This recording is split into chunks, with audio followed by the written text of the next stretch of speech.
Hello everyone, and welcome to Techstrong TV. Today is Monday, February 20th, and I hope you're all having a wonderful day so far.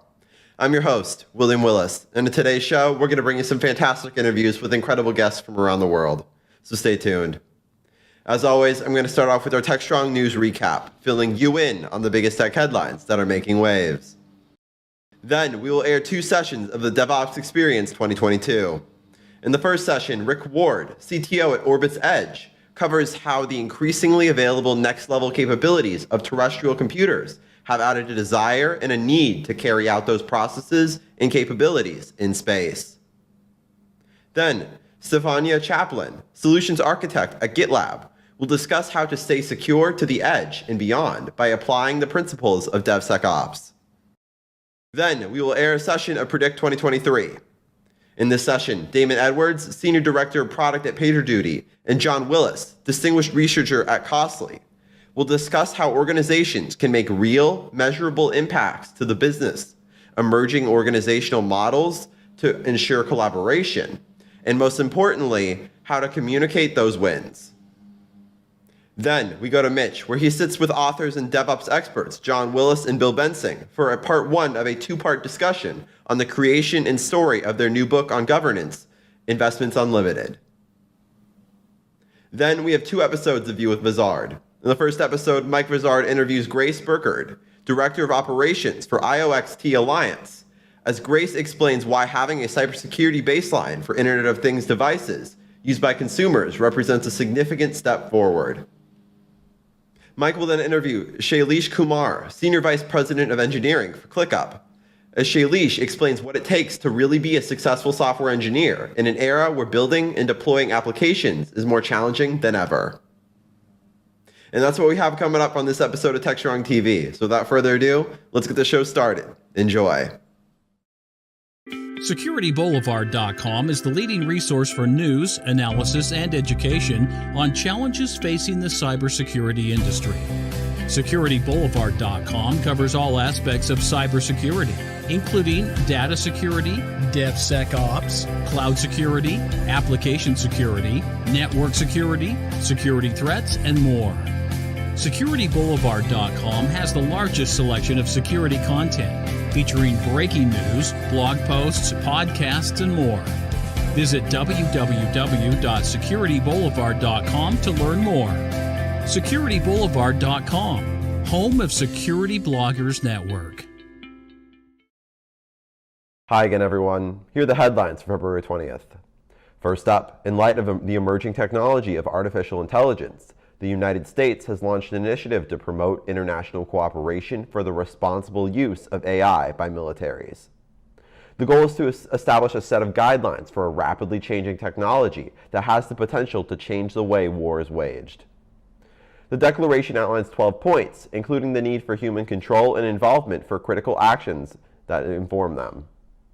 This being said, the declaration is not legally binding, but is expected to be looked at going forward for international cooperation. Zooming out, the urgency to establish responsible military uses of AI has increased due to advances in drone technology in the war in Ukraine.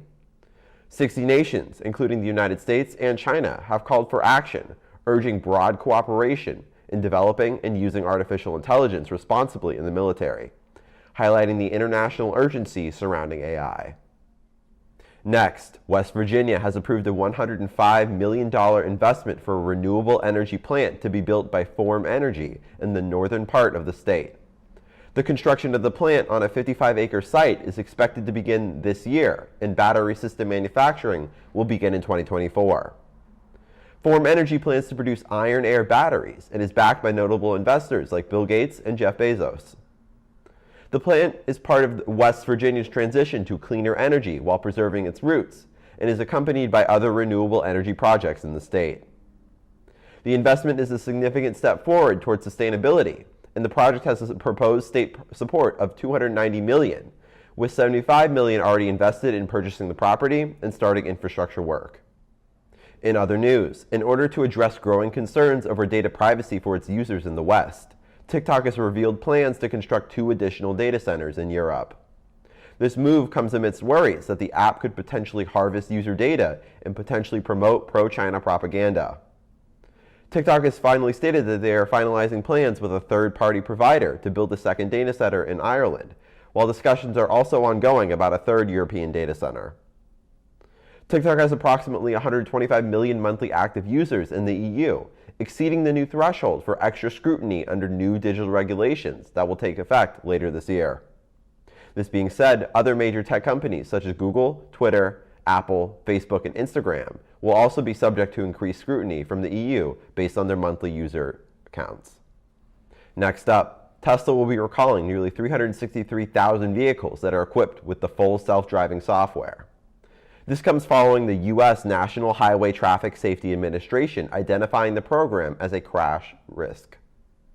The recall is intended to address concerns raised by the NHTSA regarding specific driving conditions, such as navigating intersections during a yellow light, changing speed limits, and changing lanes to an exit a turn lane. The recall affects multiple Tesla models, including the Model S, Model X, Model 3, and Model Y. Tesla plans to provide a free over-the-air software update to address the identified issues. With this being said, Tesla has stated that it has not been aware of any incidents or deaths related to the driving conditions, and that drivers need to be aware at all times while using self-driving capabilities. On DevOps.com, we have an article that looks at how to standardize API lifecycle management. Software lifecycle management has become more and more critical in organizations that thrive on tech. However, this requires developers to constantly adapt software, progressively add features, and cater to new use cases. API lifecycle management has become integral, and this article gives 4 tips to increase API governance. To learn more, go to DevOps.com. On Digital CXO, we have an article that looks at how to free your data with no-code platforms. There is so much data across organizations and their teams that these businesses inevitably create data silos. No-code solutions can help analyze data, complete tasks, and promote data flow across the business. This article looks at how to democratize data and innovation across an organization. To learn more, go to digitalcxo.com. Finally, on Security Boulevard, we have an article that looks at how Open Systems has launched a managed extended detection and response service for Microsoft environments that leverages AI to help a global network of security operations centers. Open Systems has stated that the goal of the service is to provide organizations with 24/7 access to a team of expert cybersecurity professionals. To learn more, go to securityboulevard.com. And that's today's Techstrong News Recap. DevOps.com is the #1 online destination for DevOps education and community building. DevOps.com covers all aspects of DevOps, including DevOps best practices and tools, DevOps culture, DevSecOps, business impact, continuous testing, continuous delivery, and more.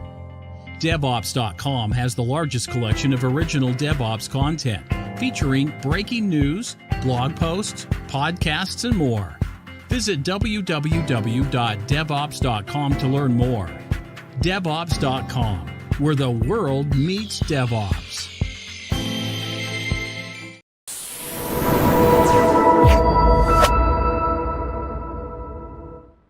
So, good afternoon, everybody. I'm Rick Ward. I'm the CTO of Orbit's Edge. Our company is working on putting high-powered compute into space applications through using COTS hardware. Our solution involves a radiation shielding and thermal management enclosure that allows us to put commercial, off-the-shelf, cutting-edge, state-of-the-art compute hardware into an environment that provides the radiation shielding and thermal management so that that hardware can survive space operations. And I want to talk a little bit about how that pertains to the DevOps cycle for space applications. If you're going to fly hardware, then you got to have software to go with it. So the first thing I'd like to do, I'd like to look at a kind of a compare and contrast between the sort of compute hardware that flies in space today and what we're looking at offering for our application. So if you look at this slide, it does a compare and contrast between what we have for space operations today and what we're looking at offering for space operations tomorrow with our platform. So you see in red, there's the RAD 5545. That's actually a little bit more powerful than the one above it, the RAD 750. The RAD 750, two of those are what power the Mars Perseverance rover that flew in 2020 just recently. And it's been in operation, I think it flew in 21, but it's been in operation this year. So that is approximately the same level of compute as what was in your iPhone 1. It's actually about a fifth of what you would have had in your iPhone 1. It's like BlackBerry territory.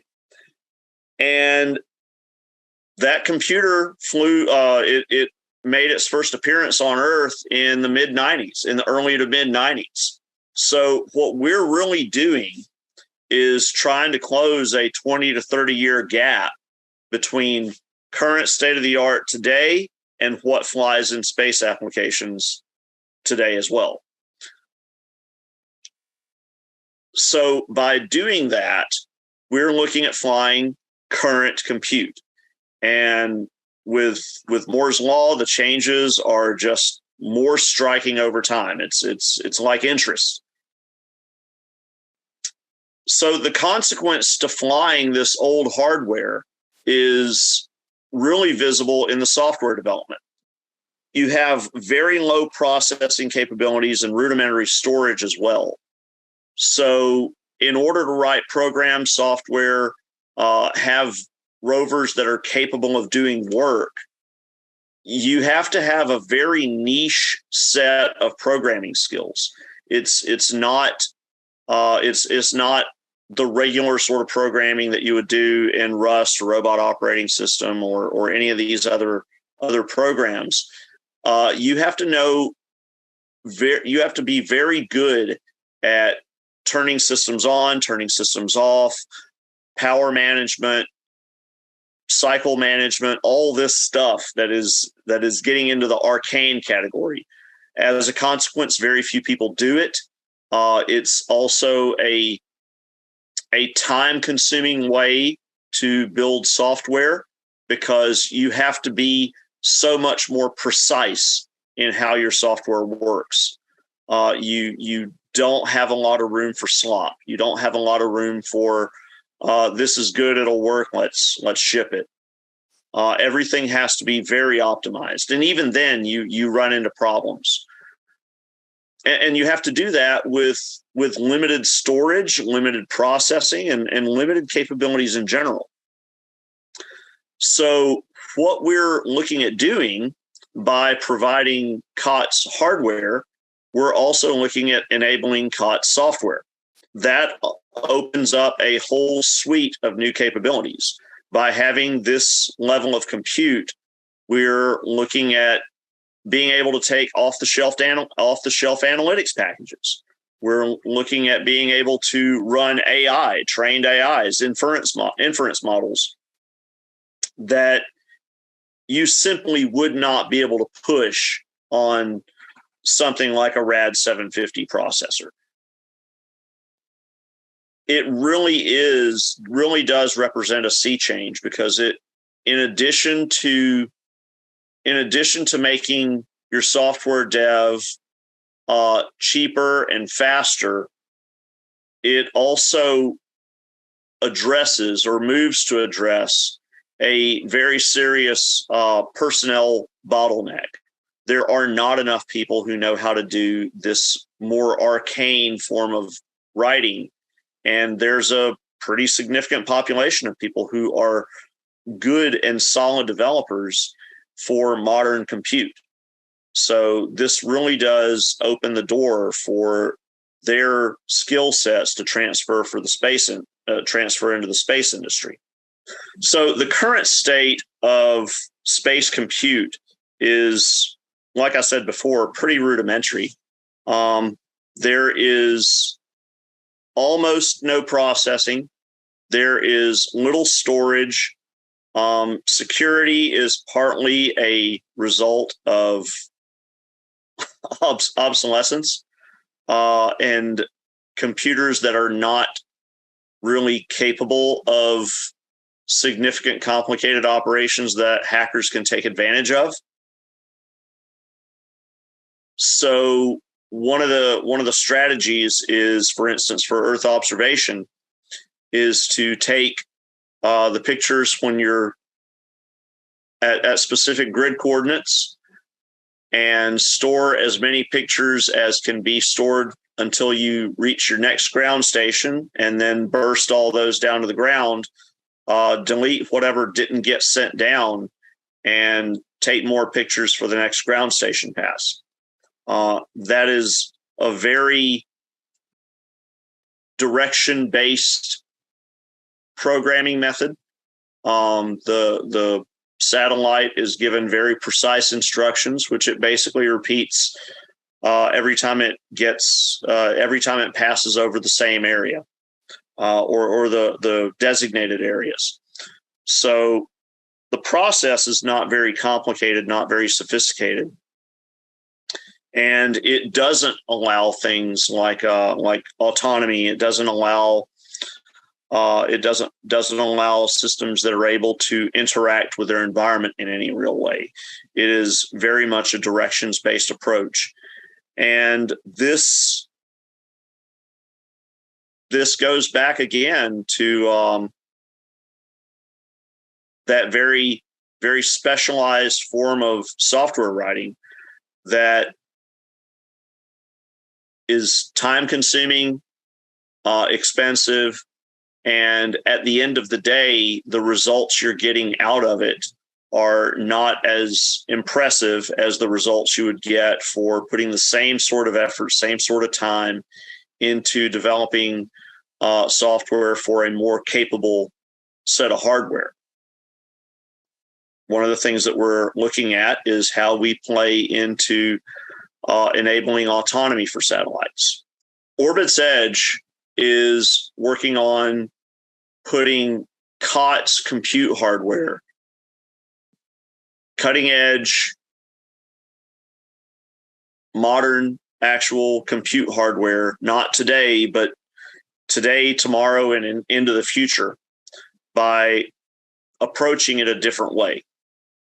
One of our partners is Hewlett-Packard Enterprise, and we're actually looking at flying their compute hardware, where this shown is an HPE EL8000 computer with a switch that supports either GPU heavy or CPU heavy. It can support hundreds of terabytes of storage, and it runs on Linux kernels. It can run on multiple different OSs. So this really is about allowing the same sort of commercial off-the-shelf analytics, AI, security infrastructure that you would count on for use here on the ground.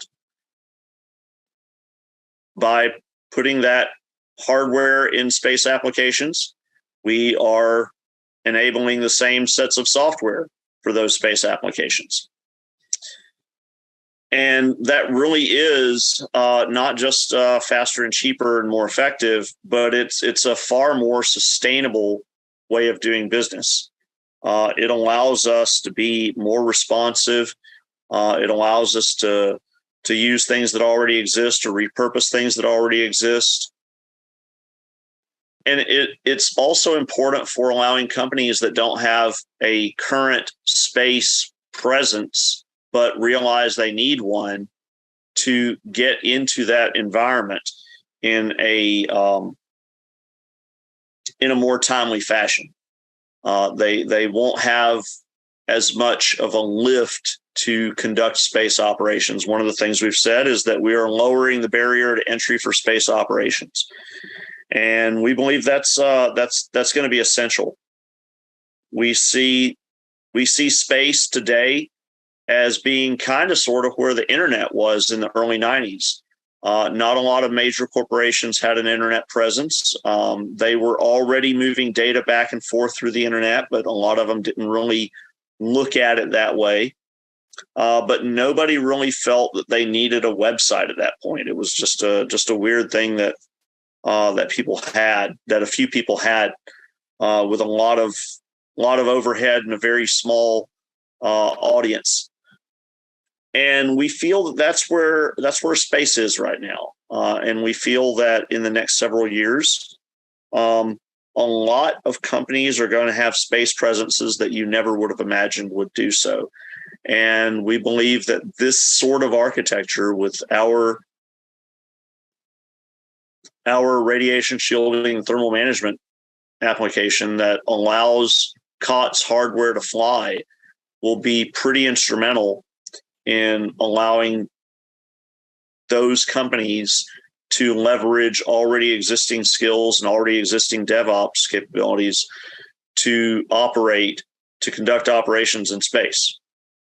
If the space industry is currently $500 billion, and I was talking about all of these other companies that currently have nothing to do with space industry, talking about them doing work and having applications and having products that they move up and down. What does that look like in the future? And that's kind of where we're going. We're looking at a fairly rapid multiplication of the space economy, and the space economy tying more into the terrestrial economy in ways that it's really hard to count which is which, and in ways where everything gets more fuzzy, I guess. Take a for example, weather forecasting. Weather forecasting is inherently tied to satellite operations. So when ships change their course to avoid bad weather, does that reduction in risk or improvement in speed, does that count as part of the space economy? It really doesn't. The information provided is, but the result still counts as terrestrial economy. And that line is going to blur even more as more operations are conducted in space. We're seeing that already starting to happen. And one of the elements of Orbit's Edge is not that we have a specific niche. It is that we're looking at providing capabilities to enhance lots of different verticals. We actually wrote a paper on space verticals that we expect to see in the next several years. And a lot of those were getting into manufacturing and in-space assembly and manufacturing and production of various physical products. And all of those operations are data-intensive data-intensive operations. And we expect that we have space to get to, we expect that we can have a slice of lots of those different operations. Not just that we can do certain specific things, but we can enhance lots of different things. So we are really targeting several slices of a rapidly growing pie. And some of those slices will not be able to exist until our capabilities exist. So I was referencing earlier some of the verticals that we expect to see in space in the coming years. And all of those are going to be more computationally intensive, more robust than what we've seen so far. And from a DevOps perspective, that's going to flow as well. We're expecting to see more autonomy in satellites. We're expecting to see satellites that can, like I said earlier, interact with their environments better to a higher degree. Satellites that can sense when other satellites are near them and maneuver in that context. So one of the current methods for collision avoidance is literally, if my satellite is going to possibly strike your satellite in a couple of weeks, we'll email each other and negotiate who has to move. That is a shockingly antiquated idea for a climate where the population of satellites has doubled over the past like 3 years. And it is not sustainable into the future. It will be necessary for satellites to take information themselves, make decisions and negotiations amongst themselves, and conduct avoidance maneuvers to minimize the possibility of collisions. That is going to be a very interesting set of processes, and that alone gets into several different layers of AI and autonomy. It gets into operations that have to be conducted on the ground, operations that have to be conducted on each satellite, and operations that have to be coordinated between the two. And that may or may not go through some sort of a central node that is probably on the ground. And that also has to take into account satellites that might not be from countries that are on what you would call speaking terms with each other. We're seeing a lot more satellites from China. We're seeing a lot more from India, and as well as we're seeing more from Russia and Latin America. We're on varying degrees of speaking terms with all of those different entities and companies, and cooperation is it's a sliding scale between easy and hard, and that's only anticipated to grow more so over the next several years, which means we're going to have to develop software that can account for such things. And that is going to be a very interesting challenge, and it's going to require ever increasing levels of computation on board to take more of that burden off, and also to be able to operate in an environment where communications may be intermittent. That's definitely a consideration, communication intermittency. You may not be able to call home and request instructions. That's its own level of complication.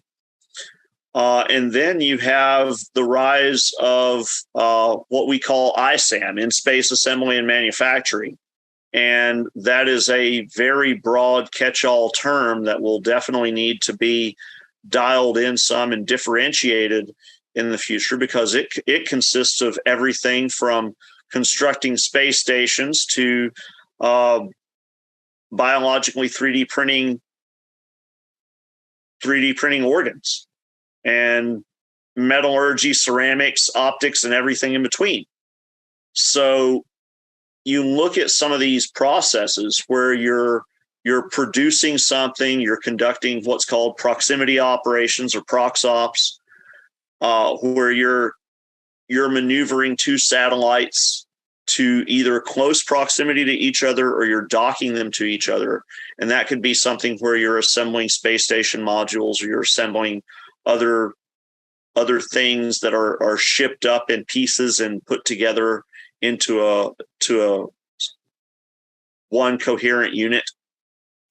All of those require much more complicated operations than what we've conducted before. And all of that will require software to do it. And that's part of what we're looking at for the future. how to facilitate and enable those things. It's still hard. It's still not exactly the same as doing the same sort of things on the ground because you have the different environment to contend with. But by having COTS compute that can handle that space environment, it makes it possible at least. And you look at some of these other sorts of manufacturing, not the assembly, but the actual producing goods that will be used either in space or on the ground. I mentioned some before. One of the things of note is the broad area of crystallography manufacturing. And crystallography occurs differently in space because you can get either perfect crystals with no imperfections, or you can dope the crystals to introduce the imperfections that you want, where, when, and how you want to do so. And you can get crystals that do exactly what they're mathematically supposed to do. And that applies to so many different applications. It goes into metallurgy, ceramics, optics, medicine, even lithography production, silicon chip production, which involves lithography and crystallography all at the same time. And all of those applications they're different, but the one thing they do generally have in common is they have the capacity to generate a lot of telemetry and be a very events-driven, telemetry-driven operation with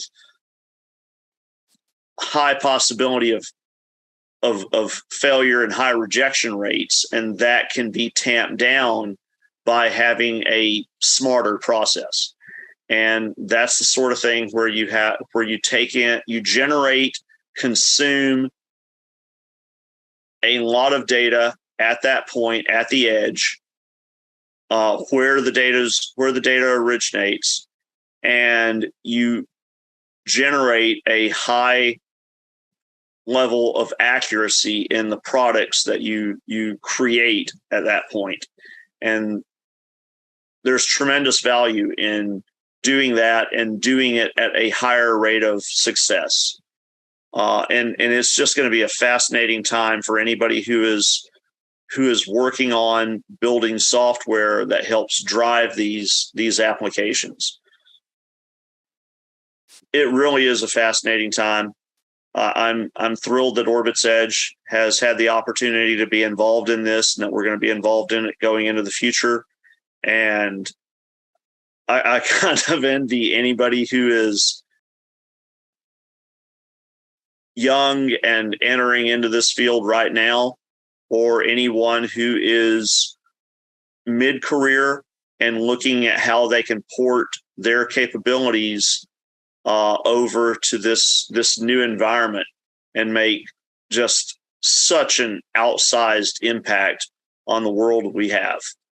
And I want to thank you for sitting here with me. And if you have any questions, I'm planning on being in the chat, and I hope I get a chance to talk to everybody who attends this. And thank you.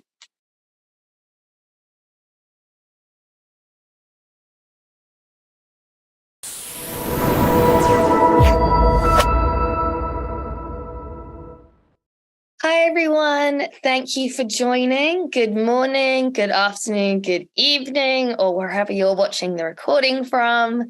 So I am Stefania Chaplin, aka DevStepOps, and today I'm going to talk about DevSecOps at the edge, securing connected devices. So I always keep my agenda a little bit vague. So who am I? What am I here to talk about? Who is involved? How are we going to get there? Why are we here? And to summarize and to make it a little bit fun as well, I also have a couple of quizzes. So feel free to kind of pop your answer in the chat, write it down, or just have a think as well. There won't be prizes, but at least you will get the prize. You'll get the peace of mind knowing if you've got things right. So, who am I? I started my career in development, so Python, Java. I did a lot in REST APIs. I'm one of those cool people that when you present a JSON to, I know which commands you need to do to get to the exact key or value that you're looking for. Then I moved to the wonderful world of security. So looking at DevSecOps, application security, CloudSec. I was working at a company called Secure Code Warrior that do security for developers, Sonatype that do software composition analysis, looking at your open source components. And then now I work at GitLab, the one DevOps platform, but I'm not here to talk about them. Outside of work, I also do yoga. I'm very much into surfing. As you can see from around me, I have a lot of tropical plants. There are about 40 on this table around me. I now have about this much space for me and my laptop. But with this, other side to me, I always like to think a lot about people and culture, because we may be using tech, and especially with the edge, we're almost becoming embedded with tech. But it's important to think about, how we interact as people and how we can get things secure. So what are we here to talk about? And this comes to my first quiz. So I've got a little timer. I'm going to be doing a little 15 seconds for anyone in the audience who wants to guess. So quiz time. Starting timer. What is the edge? So I thought I'd start us off easy. I'm hoping if you're in this call, you're here for the right reasons. So you've got another couple of seconds. Time is going off. So I thought I'd start us off easy. What is the edge? Wrong answers only. If you have thought of either U2 or also the film from the 90s with Anthony Hopkins and Alec Baldwin and an Alaskan bear, unfortunately, you were wrong. This is not what I was looking, and you may be in the wrong session. So, edge computing. We have a couple of layers here that I'm going to talk through. So we have our cloud data center. This can be a data center that exists within, can I say, like on-prem, within your boundaries. This could be as part of one of the external cloud providers, such as AWS, GCP, Azure. And with these cloud data centers, here you have your long-term data analytics and data storage. And there's usually a lot of, you've got a lot of compute in the cloud. So this is where you can do some quite sophisticated action. But if you're constantly connecting to your, say to devices, sometimes there can be latency, and there's a lot of pinging. So what we start to see is the introduction of edge computing, which is where you might have an intelligent gateway. You have local edges. So whether that's for, say, for example, content delivery network, it can be for data analytics, processing, short-term data storage. And these are usually situated, if you look at, the cloud provider model, such as AWS, they're going to have data centers across the continent, but they're going to have many more edges. So maybe you have an edge in each city. So what happens when you have your smart devices, whether it's your watches, your mobile, your cars, your smart plug that makes you coffee every morning, your CCTV for your smart doorbell, these all will collect the data, and then they usually have limited processing. So what they'll do is they'll communicate with the edge, which is where you can start to get this analytics and data processing from. So when we look at Internet of Things, it covers quite a broad range. So this is something that the Internet of Things Institute, they came up with this, I quite like this infographic about security targets. Because actually, maybe we think, it's just a smartwatch, but actually IoT is a lot more than that. So if we're looking at, I can go around a couple of them. Say, for example, whether it's industry. So industry, creating, similar to cars, these industrial facilities, they're becoming connected to the cloud. So the security risk increases. Video cameras. I'm not sure if anyone is familiar. There was when there was an issue with AWS recently, maybe 6 months ago, I think. All of a sudden, people couldn't get into their houses. Their doorbell, their smart systems weren't working because AWS was down. So people could actually not get in because it all is also linked. Cyber warfare is a real I say question mark exclamation. What we're seeing in the moment is if we look at the situation that's going on with Ukraine and with Russia, there's a lot of cyber warfare, and both sides are leveling up because they are, it's a bit like it's a cyber warfare arms race in effect. So what's going to happen, crossing my fingers, as soon as possible when the war ends, is especially the malicious actors, they're going to be like, oh, okay, I'm bored now. Who do I go after next? And that's what you're seeing sometimes with hackers. There was a recent hotel case. I think it was a bored couple, hacker couple. It was either, I can't remember, it was Philippines, maybe Taiwan. They were just bored. So they went after one of the holiday, I don't think it was Marriott, but it was a holiday organization. And they were going around the servers trying to do some real damage, trying to do ransomware. The instant response of the hotel organization was spotting them. So what did they do? They just wiped the server. So I think especially in the day and the age we live in, cyber warfare is going to become a bigger thing. Power grids, and this comes into utilities as well. I was talking to a CISO in a healthcare company, and he said, there are 50 people at my local, sewage utility company, one in cyber.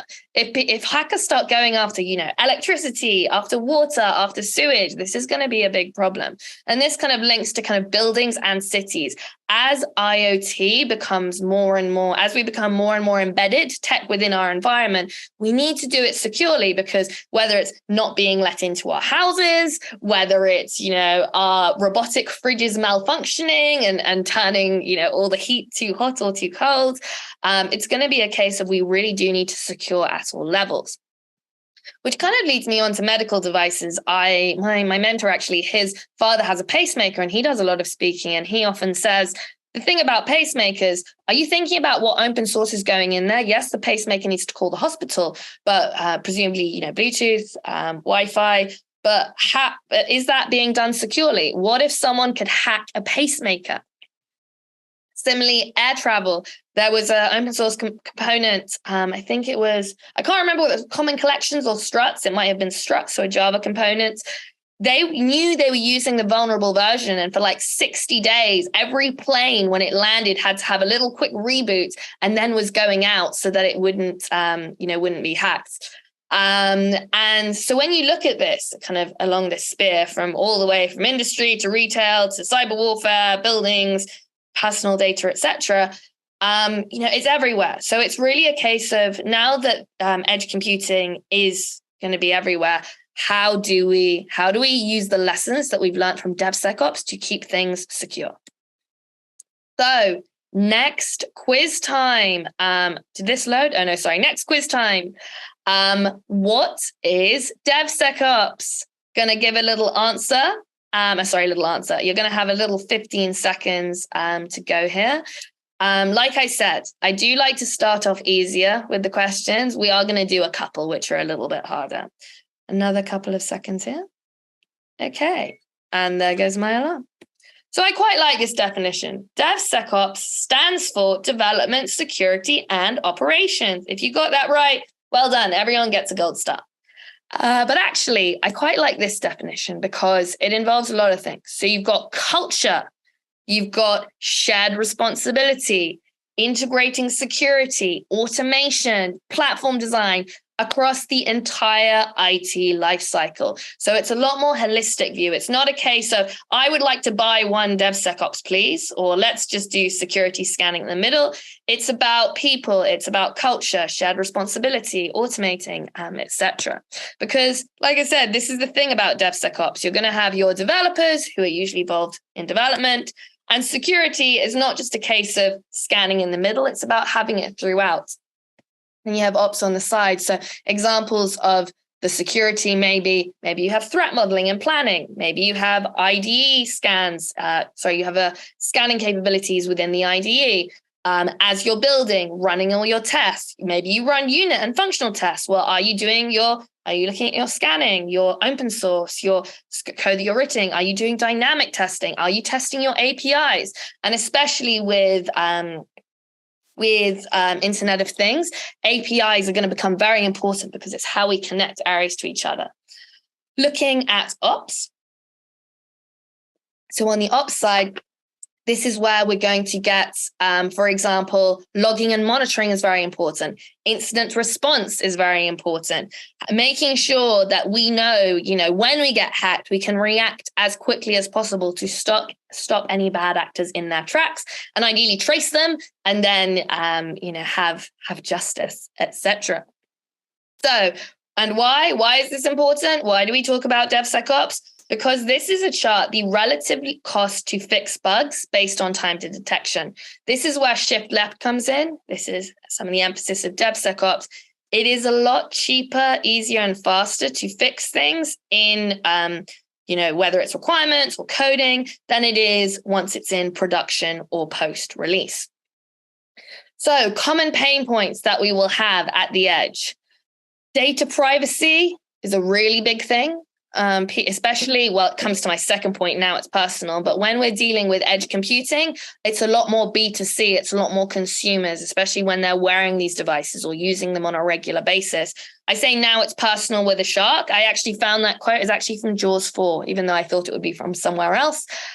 When we have consumers, they have a lot more cares about data privacy. They care about, them. It's no longer a case of, oh, this is my credit card. It's okay, wow, now this is my biometric. How easy is it for me to replace my thumbprint or my eye scan? Not that easy. And another effect, which is quite common actually, is unfortunately common, is security as an afterthought. So who are we here to talk about? And we're coming to my next quiz. This one is, I hope, a little bit harder. Keep you on your toes. So quiz, start the timer. What is the difference between project mindset versus product mindset? Give you a couple more seconds. And the alarm goes off. So when we think about project mindset, so this is time, budget, deliverables. If you remember Gantt charts, so we have our different flows of work that go across, and there's a real focus on execution and outputs. And as we evolve and move into a product mindset, and this actually has originally come from, if you've read or if you've heard of Martin Fowler, he says 9 awesome things about microservices. It's not actually called that. It's like 9 things about microservices. He mentions this a lot because when you get to product mindset, it's a lot more about outcomes. So we're talking about increasing customer value. And it's a real, product mindset. So you have product vision, you have the product strategy roadmap. And because it's very product focused, security becomes part of the product. Security is a quality check. When you look at project, security is a tick box. It's normally left at the end of the Gantt chart. And then, people just tick off enough risk when they get there. So what you end up with this product mindset is quicker business outcomes, improved customer experience, reduced friction, and more flexibility. So why am I talking about this? Because we're going to have our silos. We always have our silos, unfortunately. So we've got developers. They will be writing the code for these applications. Maybe they're also creating the infrastructure. They could be creating the way that we communicate between the edge, the computing, the IoT devices. They could be doing the data analytics. We're kind of involved in those processes. So I could also put, data engineers within the development kind of silo. Then you have security. Security will be everything I just mentioned. Myself, I see lines and I'm like, every single line, when something moves from one plane to another, that's a potential attack, potential attack vector. And then you have ops. Ops are trying to keep everything stable. And one thing that we don't want to get to is when our silos go over, when they get a bit unstable. This is not an ideal state of affairs. So my second question, and this one, it might hopefully catch you unawares. Let me get my timer. Who are we missing? So I've talked about DevSecOps, and this is very much related to the edge computing. And I've mentioned it before. My little clue, my Easter egg is the Jaws quote that I mentioned a few slides ago. Timer. Who are we missing? Us, the people, the consumer. So if we look at the left side, so I'm going to call it A, IoT, now it's personal. A lot of these devices are literally either on our body, or you can see it there and kind of in the middle, subcutaneous sensors. These might be embedded literally within our skin. So whether it's clothing we're wearing, hearing aids, pacemakers is another one. It's, like I said, now it's personal. So this is why I say this is the one person we need to take into account, because once consumers have these devices, maybe they want to play around with it. Like, for example, with Peloton, I've seen online that Peloton people no longer want to do just the Peloton exercises. Maybe they want to watch YouTube or Netflix, so they hack their Peloton. Or what you see with cars is that I saw one, I can't remember if it's Toyota or Hyundai, but there's one called Green Luigi, and he just wrote, here's how you hack your car and how he did it. So it becomes almost like a bravado. It's like, oh yeah, I hacked the thing that we all use. And because all these devices are personal, you can see by the second picture that look at all these connections. So you've got your body area network, that's Bluetoothing to your smartphone. You have Wi-Fi to your router, that's going to your internet, to your cell site. And as I described before, as someone who works in security, all these different lines on the right-hand side, I'm like, potential security risk. How are we securing? How are we securing? So it's really important to think at each level. It's like basic threat modeling. What are our assets? What are our protection? And what are our threats? So how are we securing our Bluetooth? How are we securing our Wi-Fi? What information is allowed to go across? Can anything imitate? Can we do man in the middle, etc.? Because like I said, now it's personal. So it's a lot more of a, trying to think of the best words without, being polite. It's a lot more of a mind, I'm going to say mind flop, but it's a lot more, you have to think a lot more about these things. Now it's more personal. So how are we going to get here? I just gave away the quiz. So how are we going to keep the edge secure? I'll give you a bit of extra time because I actually just ruined, that was my bad. And this is quite an interesting one because I don't think there's like one approach because the edge is so big and we had all those layers. So I think there's kind of lots of correct answers. What I'm going to do, and the time it goes, is talk through some of the examples. So how are we going to keep the edge secure? So keeping the edge secure. DevSecOps practices can help. When I go back to my original slide with the infinity, having security at each stage, shifting left with security, DevSecOps, that using that approach. So, okay, maybe we're not securing applications, we're securing embedded devices, but using these best of practices, best in breed can help. Also, you don't have to reinvent the wheel. Your security team has internal standards and policies to help you out, especially check out SASE. So if you're looking at having, networking and having secure devices, I'm not actually going to talk about it today, but feel free to go Google that because, that's some good best practice. And if you are not working in security, I would say reach out to your security team. And if you are working in security, then yeah, check out SASE. It's a good approach because I don't want you to reinvent the wheel. I'm not going to give you all of the answers. I'll point you in some of the right directions. So configuration everywhere. So when we're looking at configuration, a good start is comparing the current configuration versus the desired state. So that way we can ensure that the edge nodes are operating correctly. So basic configuration management, there are tools out there. I'm a bit rusty on this. I was looking at this a few years ago. So for example, I know Ansible, Puppet, they're very good for configuration management. If we're looking at our servers, with all the awesomeness is DevSecOps, it's better to have configuration as code versus having manual configuration. So also just checking status, just making sure that everything is as it should be. Number 2, communication.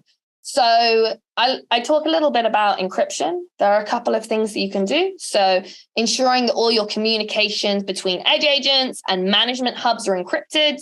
Also using cryptographic signing key, having a key pair and rotating it periodically. So that can be a good approach. You want to think, when I say communication, I was describing those lines. Because a communication, that's one, I'm going to say thing. If one thing talks to another thing, how secure is that conversation? Or what are those things talking about with each other? So what data is being transferred? Is that data encrypted? Who has access to that data? What would happen if that data got lost? Is it just you need to think about, what's going across, and does it need to go across raw? I was going to say rule law, law of least privilege, or rule of least privilege. So yes, exactly. Encryption and access control. And the final one is going to take a drink. So this is something that I've mentioned a couple of times this talk, is DevSecOps. So making sure that you have security each stage as you're planning your environment and looking at these different layers and who will talk to who, what talks to what, having threat modeling. For your developers as they're coding, whether they're doing, robotics and using embedded, whether they're provisioning the environment and doing the 5G networks, are they scanning within their IDE or at least as part of their build? If you're going to write unit functional integration system tests, you should really be doing API testing, security testing, SAST, DAST, etc. So it's good to remember security is a quality check. If you have insecure code, that's low quality code. And then, as I mentioned, moving into ops, logging, so important. It's like, sometimes I think, I'm vegan, sometimes I think security is like eating your fruits and vegetables. It's like best practice. Do all your scans, authenticate, verify, all of these things that on paper sound fairly easy. It's just about upholding this best practice. So why are we here? Why is this important? Why DevSecOps? So there's a couple here. I don't usually read off the screen, but I am going to because I think these are pretty good. This has actually come from an IBM article, and I forgot to mention in the last few, there's a really good blog that I had at the link at the bottom that you should read. But why DevSecOps? Incorporating security into DevOps helps speed up in iterations. And what does that mean? If we have faster iterations, we can innovate faster, we can listen to our customers, we can take customer feedback, we can translate that into better product, and then we can gain market share, outperform our competitors. Because we all know if we listen to our customers make customers happy, they bring other customers, then they're loyal. If we don't listen to our customers or our service goes down, guess what? Customers are going to leave. So having sped up iterations is really fundamental to that. Coming to security, vulnerabilities are identified earlier, which helps to avoid cyber attacks. And I've kind of mentioned a lot about cyber warfare, cyber attacks in the news. That's what I've actually noticed in the last 2 years. I've been cybersecurity for a while, and now cyber attacks are mainstream. So whether it was the gas pipeline last year, whether it's different hotel chains, airlines, etc., it's now becoming something that even, I say in inverted commas, normal people are aware of. And finally, it helps improve communication and collaboration between teams. Because if we're all working together on the same issues, then we can, we'll be happier, better communication, collaboration. Nobody wants to be on the front page. We want to avoid friction and finger pointing. And we want to, work on problems whilst they're still small. Oh, I found a problem as part of my feature branch. Let's fix it. Not, oh, there's a problem that's in production and someone's live hacking us right now. That's not the problems we want to. Well, we do want to communicate and collaborate on those, but we want to catch those earlier.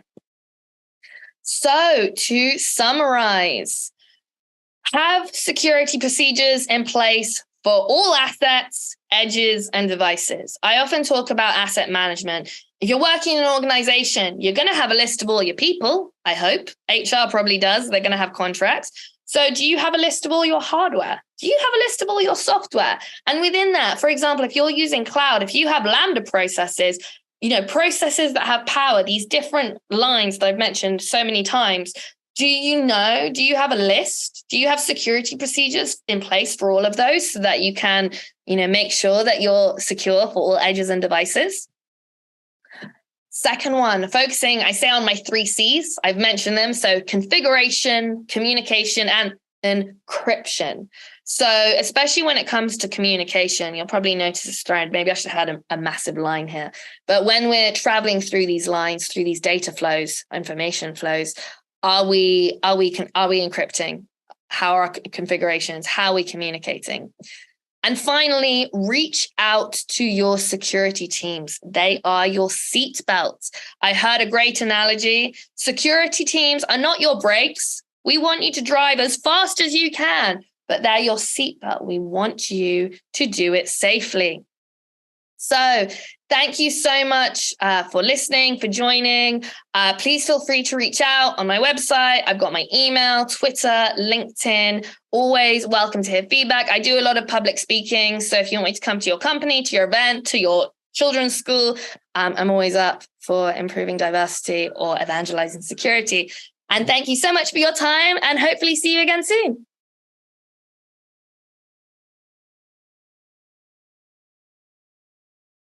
ContainerJournal.com is the leading online destination for centralized computing-related content.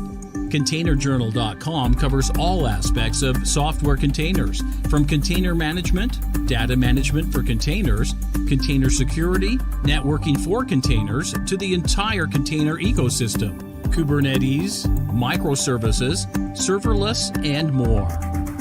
ContainerJournal.com has the largest selection of container-related news, featuring breaking news, blog posts, podcasts, and more.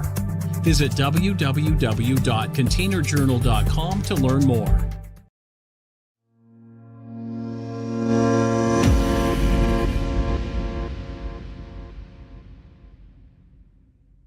Welcome, everybody. I'm Damon Edwards from PagerDuty. Hey, I'm John Willis from Costly.com. So we're live in Boca Raton to Techstrong, and this is Predict. Yeah. So Damon, we've been sort of having these conversations for many years. Imagine my crystal ball right now. Yeah, there you go. So give us your sort of outlook on what are we looking at? Like, well, we might do a DevOps Cafe episode. Yeah, that's right. Yeah. Inside joke for those who used to watch our podcast. But it's not dead yet. So. Yes. No. So yeah, DevOps Predict. I think Alan wants to talk about how we're seeing the future of DevOps evolving, and I think my theme for everything for 2023. I think it's my mind goes somewhere between a hangover and a boa constrictor, right? And the hangover being that we had this tremendous party, in the economy, the better economy, business, things skyrocketing, and then the party's over, right? And we got to process everything that happened and deal with it. And now I think the same in the technology side of the world. We had this tremendous go-go, time where everything is defined by how do you go faster, how do you do more, how do you use these new, ephemeral cloud-native technologies, how do you, transform, do digital transformations, DevOps transformations, SRE transformations, like that boa constrictor, it's a lot to process, right? And I think in what we're seeing evolving in 2023 is organizations have to figure out how do we actually operationalize all this stuff, right? We had these kind of side projects, right? There was the DevOps transformation over here, the SRE transformation over there, and it's kind of at the fringes, right? And these new cloud-native technologies that we all, consumed, but those were kind of different stacks somewhere else, right? And now it's how do we bring all that together to sort of, I would call it mainline operations, and do the things that we know we need to do to have a predictable, low risk, steady growth, high quality operations. And so I call this either the hangover year or the boa constrictor has to process that giant thing that it's funny, you've been being around us and having conversations, podcasts and all. This is something that you've been bringing up for many years. We'd all be sitting around talking about software deployment and oh my goodness, and you'd be like, hey everybody, what happens after it hits? So this has been a theme for you for many years. Maybe now we've gotten to the inflection point of like, not that they didn't listen to you, because you spent a lot of time with SRE and like it's been your gig about operations. I think we were looking at the DevOps side of the world from an operations perspective. Like it's dev.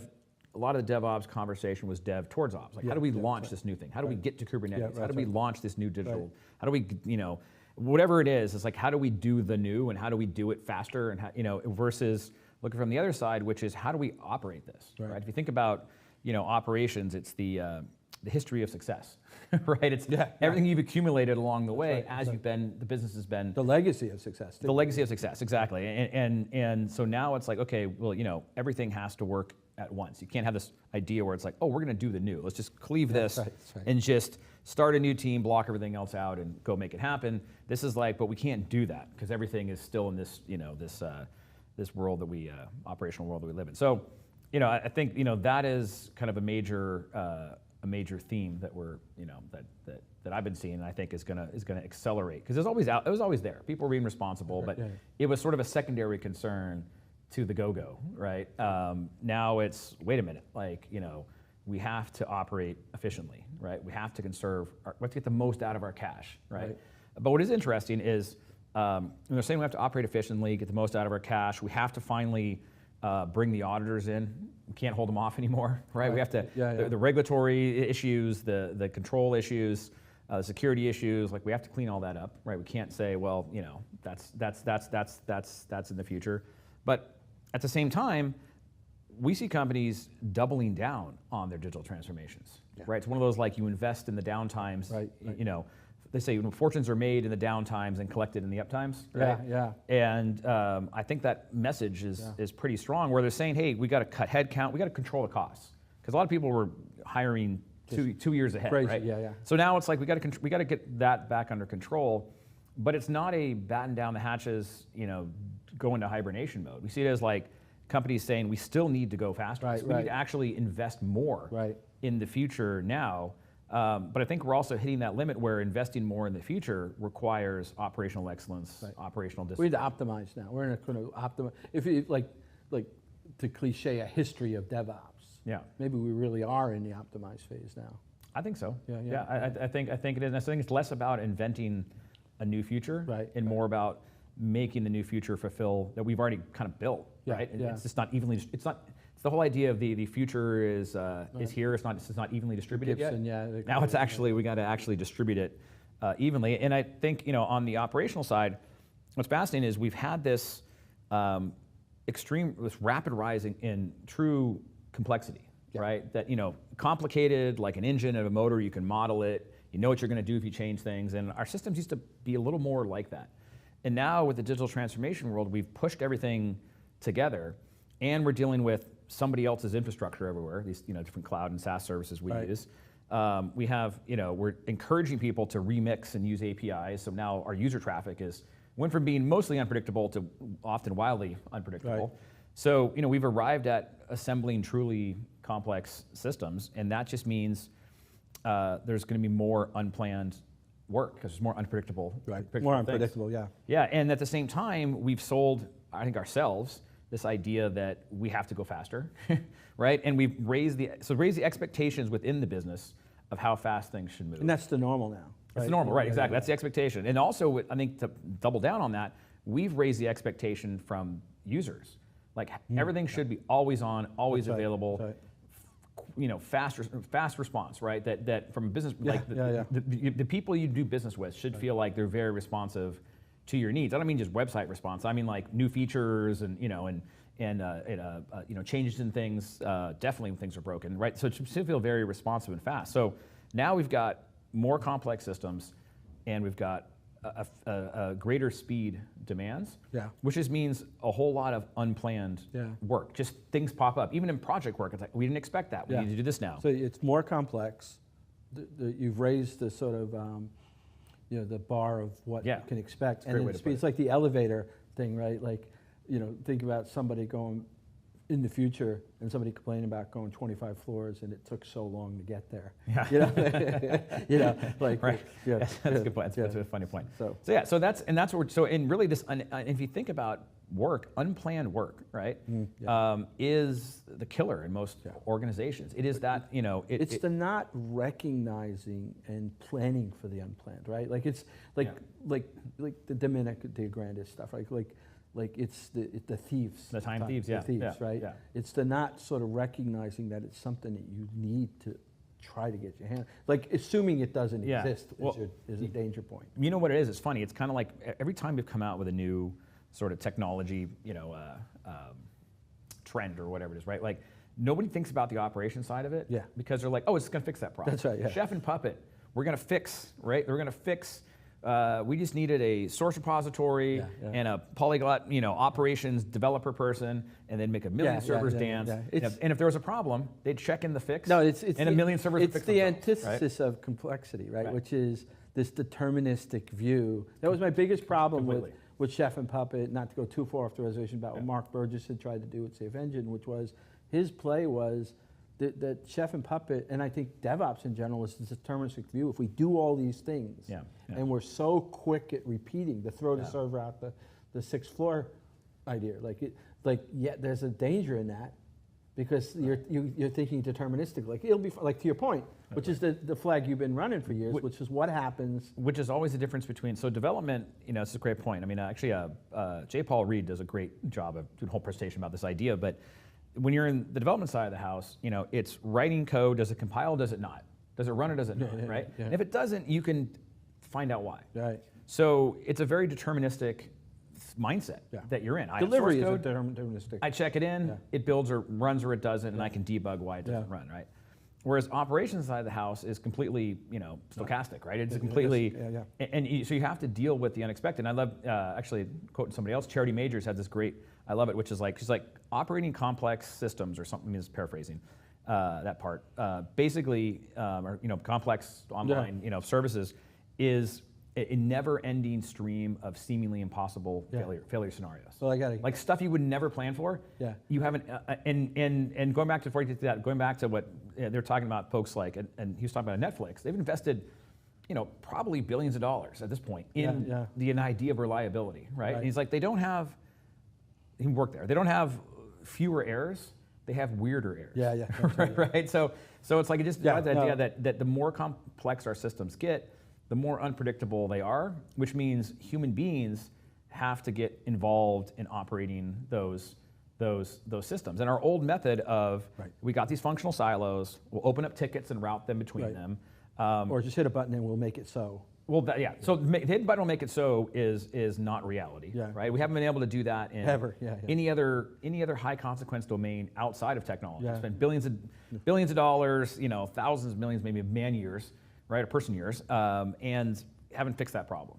Now we're saying in the technology world, it's not going to happen. So we're not going to fix that problem. So we're smarter than everybody else. Right. We need humans to operate these things, but our humans are now completely overrun with this unplanned work, and things grind to a halt, take too long, and then it's effectively, like the popularize in SRE world is, toil, right? We've created all this toil for everybody, and now we're back to nothing can get done, right? And so I think, part of big thing I've been working on this year is pulling these different kind of threads together to say, hey, how do we actually go and attack the unplanned work? Because the classic enterprise model of we open up tickets, and then we've got this kind of PMO layer that's going to help route and prioritize things and remind you and push you on it. Like, that is too slow. It's way too expensive. It doesn't even make sense when you sort of, I mean, in the world we're in today. It was miserable and it barely hung together. That's right. In the legacy world, like barely was hanging on.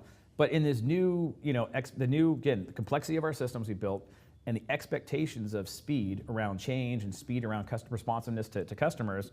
Those who can kind of process and handle that unplanned work the best will have a serious speed advantage over those who can't, right? And as companies double down and want to really accelerate these digital transformations, that's going to be the rate limiting factor, right? It's like you can't get it done because you're jammed up with all this unplanned work that's crowding out, or toil, that's crowding out all of, toil's not necessarily always unplanned, but you can think of it as toil, it's that, or in the lean sense, it's the waste, it's the Muda, that it's going to crowd out all of the value-adding transformation work that you want to do. I love in the Phoenix Project, there's a whole thing where somebody is trying to question, it might be Bill or Eric, I can't remember, but the characters, but it's like saying, why is it going to take you 72 hours to do this? Yeah. And there's this like brilliantly simple queuing theory answer, but it's not. It's in sort of a mom and pop answer, which is, okay, imagine this. Imagine that you have,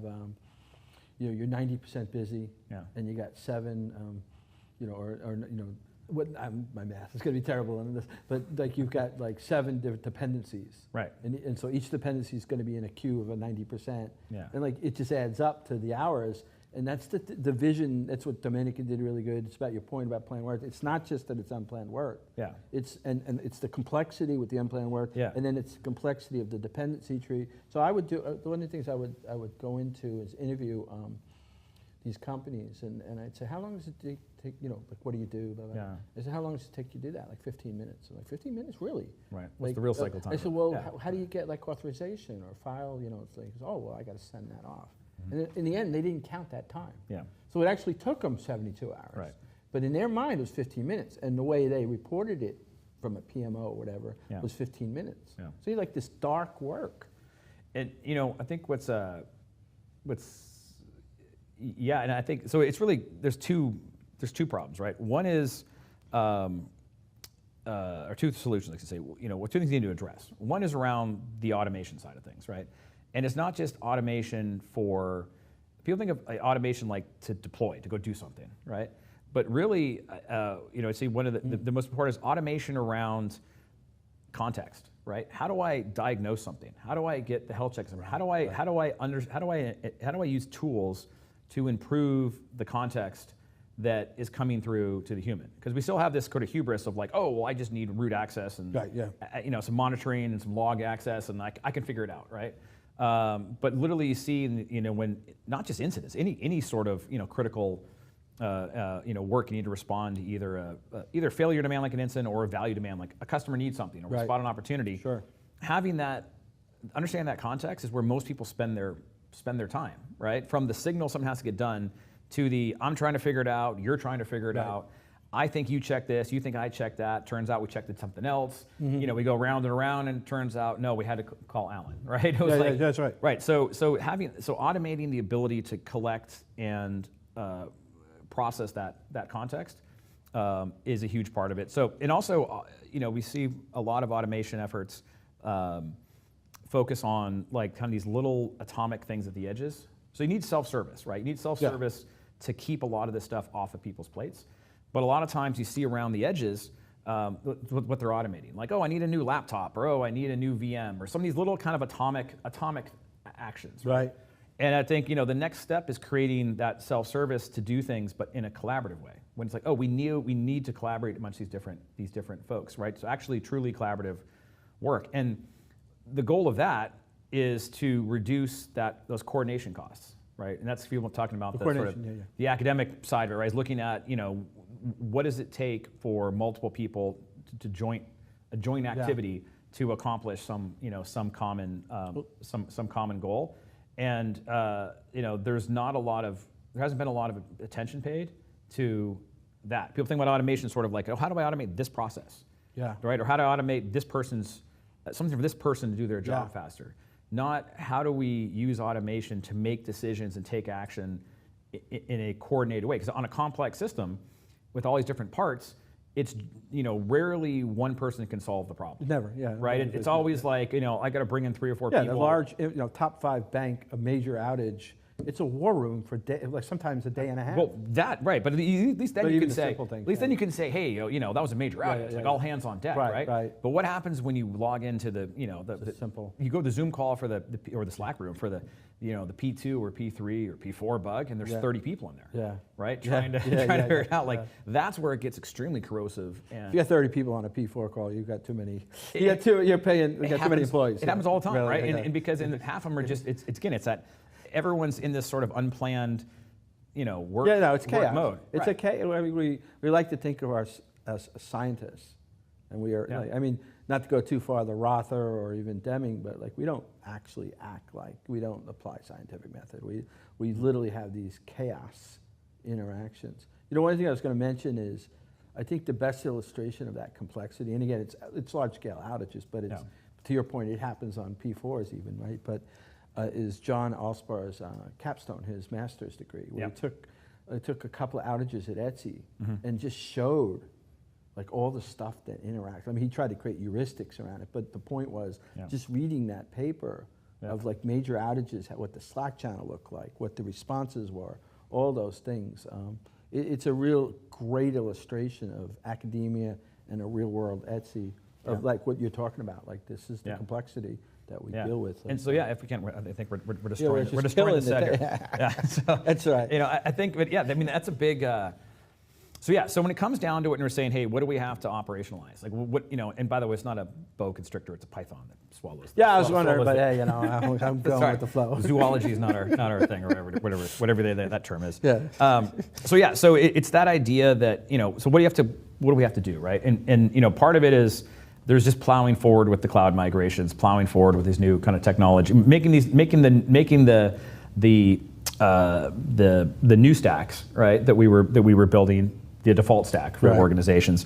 But in order to get that done, what gets in the way of that is not having the operating model, right? The old operating model of highly ticket-driven functional silos, kind of adding sort of human, you know, kind of PMO pushing around it, lots of all hands on deck, you know, kind of blast escalations. That excuse me, that needs to change, right? And you know, it's funny as you're saying this, I'm thinking about like even cloud native, right? Cloud native has put a stake in the ground. But it really is more about delivery. I mean, I'm sure that people will argue, hey, haven't you seen what's going on in these sort of cloud native? But like the truth of the matter is, most of the conversations about cloud native are like how to deliver, how to program, how to use APIs. It's like there is a definitive line of sand for operational, the pure operational version of what cloud native has done for delivery. I mean, I think SRE to a degree. Yeah, all right, good point. Well, SRE is touched on that, but I feel like it's a broader conversation. I'm not sure. I mean, I think SRE, like the DevOps, like you know, when DevOps started, right, it was very, it was, you know, is it Chef or Puppet or CF Engine, right? That was the original conversation, sure, right? You know, because it was like we all thought it was a deployment problem, right? Like, and then it was like, no, wait a minute, it's not a deployment problem. That's just a canary in the coal mine for this much bigger problem. And I think SRE is sort of it's definitely an attempt. Just before I forget this is that I think you've seen this too. Is to the point you made earlier. We're living in a world that has slam merged this new stuff with the old stuff. And so the biggest problem I find with SRE is it's not pragmatic for a large bank that still has mainframes, still has 30-year-old Java applications, it's still running, you know, sort of WebSphere, like. Well, anyway, so you come in and say, okay, well, we're going to do error budgeting, we're going to do this, and they're like, I don't know that's going to work. Well, I think it's kind of like the problem. Again, I'm going back to the problem that the DevOps movement had in the beginning was that we didn't really understand like the underlying recipe for it. So you just look at sort of the results, and you go do this, right? And then it caused chaos because it was cargo culting sort of a little piece of or what you see on the surface, right? And I think a lot of the organizations that had early success with the with SRE or defined SRE they haven't fully documented the conditions. Well, Google's not a bank. Within which Google's not a bank, right? That's the first thing I'd say to a bank. And there's also a lot of organizational principles and management principles as a business. The way it's kind of like reminds you of like you know, people like to talk about the Netflix technology side of things, right? But guess what? The freedom responsibility deck, it's about the business. The business operates that way. So the technology organization is just a reflection of how the business, where the funding, where the people management, where everything, you know, that's how the business runs. So of course the technology organization is going to look like that. But if you don't run your business that way, but you try to run your technology organization that way, we see this all the time. It's just massive conflict, right? Because you're not actually looking at a holistic system. And I feel like a lot of the SRE to date, a lot of the SRE conversation is around looking at that one piece of it, kind of almost like you know, two up close, and not looking at those organizations saying what are they doing holistically as a business. Yes, no, I agree. That allow that. And guess what? If Google was a bank, right?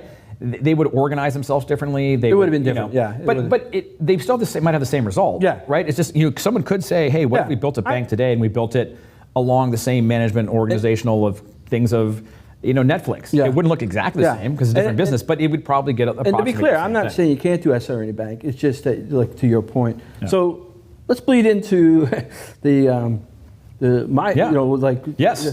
All right. So we're going to talk, and actually it's a funny point that we both didn't realize this, but that we were just talking a few minutes before we got on air here and about like what are we going to talk about, and it's I think the why don't you tell people about automated governance and sort of things that you're working on, because I feel like it's the same. It's the same Python idea, right? How do we consume all of this new stuff, but match the actual needs of the businesses around the world? So for about 5 years now, a little longer, whatever, I sort of got interested in sort of what's more interesting than just DevOps and even operations and DevOps and DevSecOps is interesting, right? But there was I'm always looking at what are the things that nobody else is looking at, right? At least from my space world. And I kept running into these companies where I noticed audit was a mess. Internal audit, external audit also, but internal audit. And I proposed a paper. So I started talking to Topo Powell, who was at Capital One, and I proposed a paper that we would do for the forum, the forum papers that me and you have been doing for many years. And it's part of Gene Kim's DevOps. DevOps. IT Revolution's IT DevOps Revolution, Enterprise Summit, So I proposed that we do this concept of a DevOps automated governance, and Topo was part of it. And it was really the prime objective of that first paper in 2019 was... To be clear, these are industry guidance papers that IT Revolution gets a bunch of executives and people together, and we create... That's right. There's I don't know, it's probably 70, 80 of them now. It's all creative commons. Yeah, they're great. I know. So, but we have a tablecloth dysfunction going on here, but hey... Animated people. So the goal of that was, at the highest level was, could we increase the efficacy of audit and reduce the toil? Right. And we created a paper that was a referenceable architecture of this microservice in a container that went into Kubernetes admin controller, and it left all these breadcrumbs of evidence. And it was designed to be sort of digitally signed, immutable, and then that's where the conversation really started for me. I have a question though, backing up even that, how did you guys even decide to do that, right? Because I think this is one of these areas where no one likes to talk about audit, right? But yet, if you go inside an organization of any scale or any kind of high consequence, domain, it's a hugely destructive, time destructive. Oh yeah, no, it's process. I mean, can you talk about, it might help people talk a little about that. No, I'm glad why is this problem not talked about more, and why is it such a big problem to solve? Damon, I'm glad you asked me that question. No, so Topo has been, an incredible mentor to me, right? 'Cause Topo lives it, at Capital One. He was the guy. I spent a day with him one day, and it was Topo going to a meeting, 30 people going, Topo, what do we do? And it was brilliant. But so I started, as I'd go around and interview people, I'd hear these things, the thing I heard more often is we don't tell auditors about that. We're not going to tell them about Kubernetes till next year. And why? And they're because it's going to increase audit. Audit? We spend 30, 40 days a year on audit. And it's terrible, it wastes all our time. We got to go back and forth in emails. We got to and I kept hearing that. So I kept pinging Topo, what is this? Give me the reality check of this, this world that I guess I'm hearing over and over and repeatable. This that one line, we don't tell auditors things they don't already know. That just seems dysfunctional for a top 5 bank to be operating that way. And then I dug a little deeper. So that's really where that started. It's let's sit down and let's have a conversation about what is that problem? And the core of that first paper also was that we wanted to change what we called subjective attestation or subjective evidence. Because that toil and low efficacy comes from the fact that the evidence that we produce is subjective. It's a ServiceNow record of, I'm going to do this, and if it's raining on Tuesday, this might happen, and then if all else fails, go look at the sneak log, or, Sneak wasn't that popular, but go look here. And I was like, that just, as an outsider, that just seems like, somebody who likes to build automation and think about like our journey of like being early in on DevOps, like this just doesn't make sense. Yeah. So that's what really became the genesis of let's write a paper where we create a model or prove out a model. Because remember, it was on that paper. It was Topo, it was Courtney Kisser, it was Sam Guggenheimer from Microsoft. It was like this John Resitowski. It was an all-star. I mean, I was sitting there, when they were on the whiteboard, I was getting chills. Sam Guggenheimer was like, well, at Microsoft, we do this. And Dwayne Holmes, who ran $60 billion worth of Marriott revenue through Kubernetes, and he started like in version 07, Docker, and they're all at the board, and I'm just sitting back like, I got a wonderful life, folks, and listening to him talk about attestations, that we need this kind of, and evidence, right? We need this kind of evidence at Microsoft. Well, at Marriott, we have to have this evidence. And it became a document of about 70, like a kitchen sink. Now, not one company would do all these. Yeah, no. And it was really well documented. We put it in a format. We defined the gate, if you will. We defined the attestation, how it should be stored. Mm-hmm. And so that's what brought us to that. So how we got to that paper. It started with me like questioning Topo about like, could this be real? Yeah. Him saying absolutely. Let's start talking about it. Let me call John Resitowski who's at PNC. Mm-hmm. Let's talk to Courtney over at Nike. And like, yeah, no, we're all seeing this. And like, let's make this year's forum paper. Because every year at the forum, we sort of get the opportunity to kind of come up with a new problem challenge as a paper. Yeah.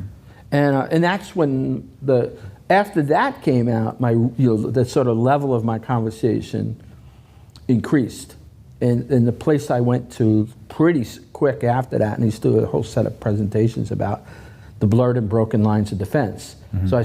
So the thing I would hear, this is like, I'd go into a site and they'd say, John, come in, like, check out our DevSecOps. You've been doing this for years. People come in, Heyman, come look at our DevOps reference. Right. And you'd be like, okay, well, that's good, I do this. Well, I started getting calls, that people started seeing me as the DevSecOps person, right? And they'd say, John, come in, look at our DevSecOps reference arcs. I'm like, that's cool. There's a lot of banks that are not doing that. Like, oh, you're doing enrichment with SonarQube. That's really cool. But then the thing that at the end, we'd have this conversation. They'd say, no, we follow the 3 lines of defense. Mm-hmm. And so the 3 lines of defense, if you don't know, it's by it's an audit or sort of framework, which almost every bank and mostly highly regulated organizations work off of some model, is that you have the first line, which is basically the owner. It's usually the tech. The second line is somebody who is responsible for that risk. Mm-hmm. So your first line is the risk implementer, right? Like they're the ones that, and then the second line is the responsible. And in some ways, although not expressed this way, my inside out view of it was they were the sort of the interpreter between first line and then third line in general, but is called different names, but sometimes really nasty names, but is internal audit. Yeah. And so that this model of like we're doing DevSecOps and we're doing all this stuff, and a lot of times in my presentations I say, like, if there's one thing you take away from this presentation, which is ITsec is not IT risk, mm-hmm. right? And when you say that to somebody who's in like IT risk, they're like, oh my God, thank you. Right. Because like solving the DevSecOps problem as it's sort of the zeitgeist, if you will, of how we think it is today, is not solving the risk, which is the second line and third line. Yeah. And one last thing, and I said this the other day, in my opinion, that's the most important missing piece. We solve the DevOps, right? We again, in general, right? We solve, or at least we've got the memos out about the devs. We solve the dev and the ops to build the features and infrastructure. Right, I'm not. That we want, right, but kind of what you're talking about is, it's similar to the self-service, for operations that we talk about. It's important to cut down that toil so you have enough time to do the things that you want to invest in and do. I feel like, this is one of these, it's funny, it's one of these things where the toil of audit, the toil of the evidence collection, the toil of the remediations you got to do at the 11th, and the efficacy, right? We're not really doing what we say we do. The amount of toil really that's pushed into the systems onto people by not kind of shifting left or building that self-service.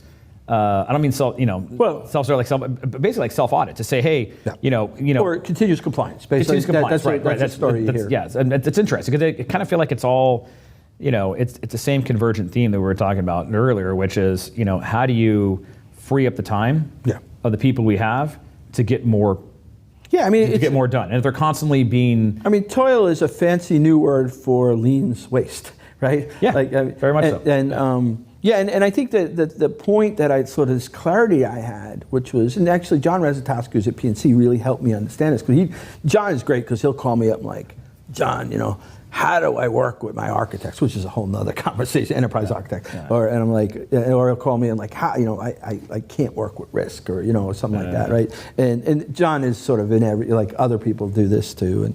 And then I realized, you know what?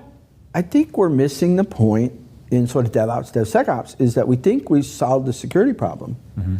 But in almost every organization, since I sort of had this, sort of ability to see this problem a little more clearly, that we got the dev, we got the ops, we got the DevOps, SecOps, but we still are pre-DevOps, the prehistoric, with second line and third line. So they don't, like today in a major bank, and I've now started interviewing second line people, like, yeah, I know, John, like, there's no communication. We don't know how to talk to each other.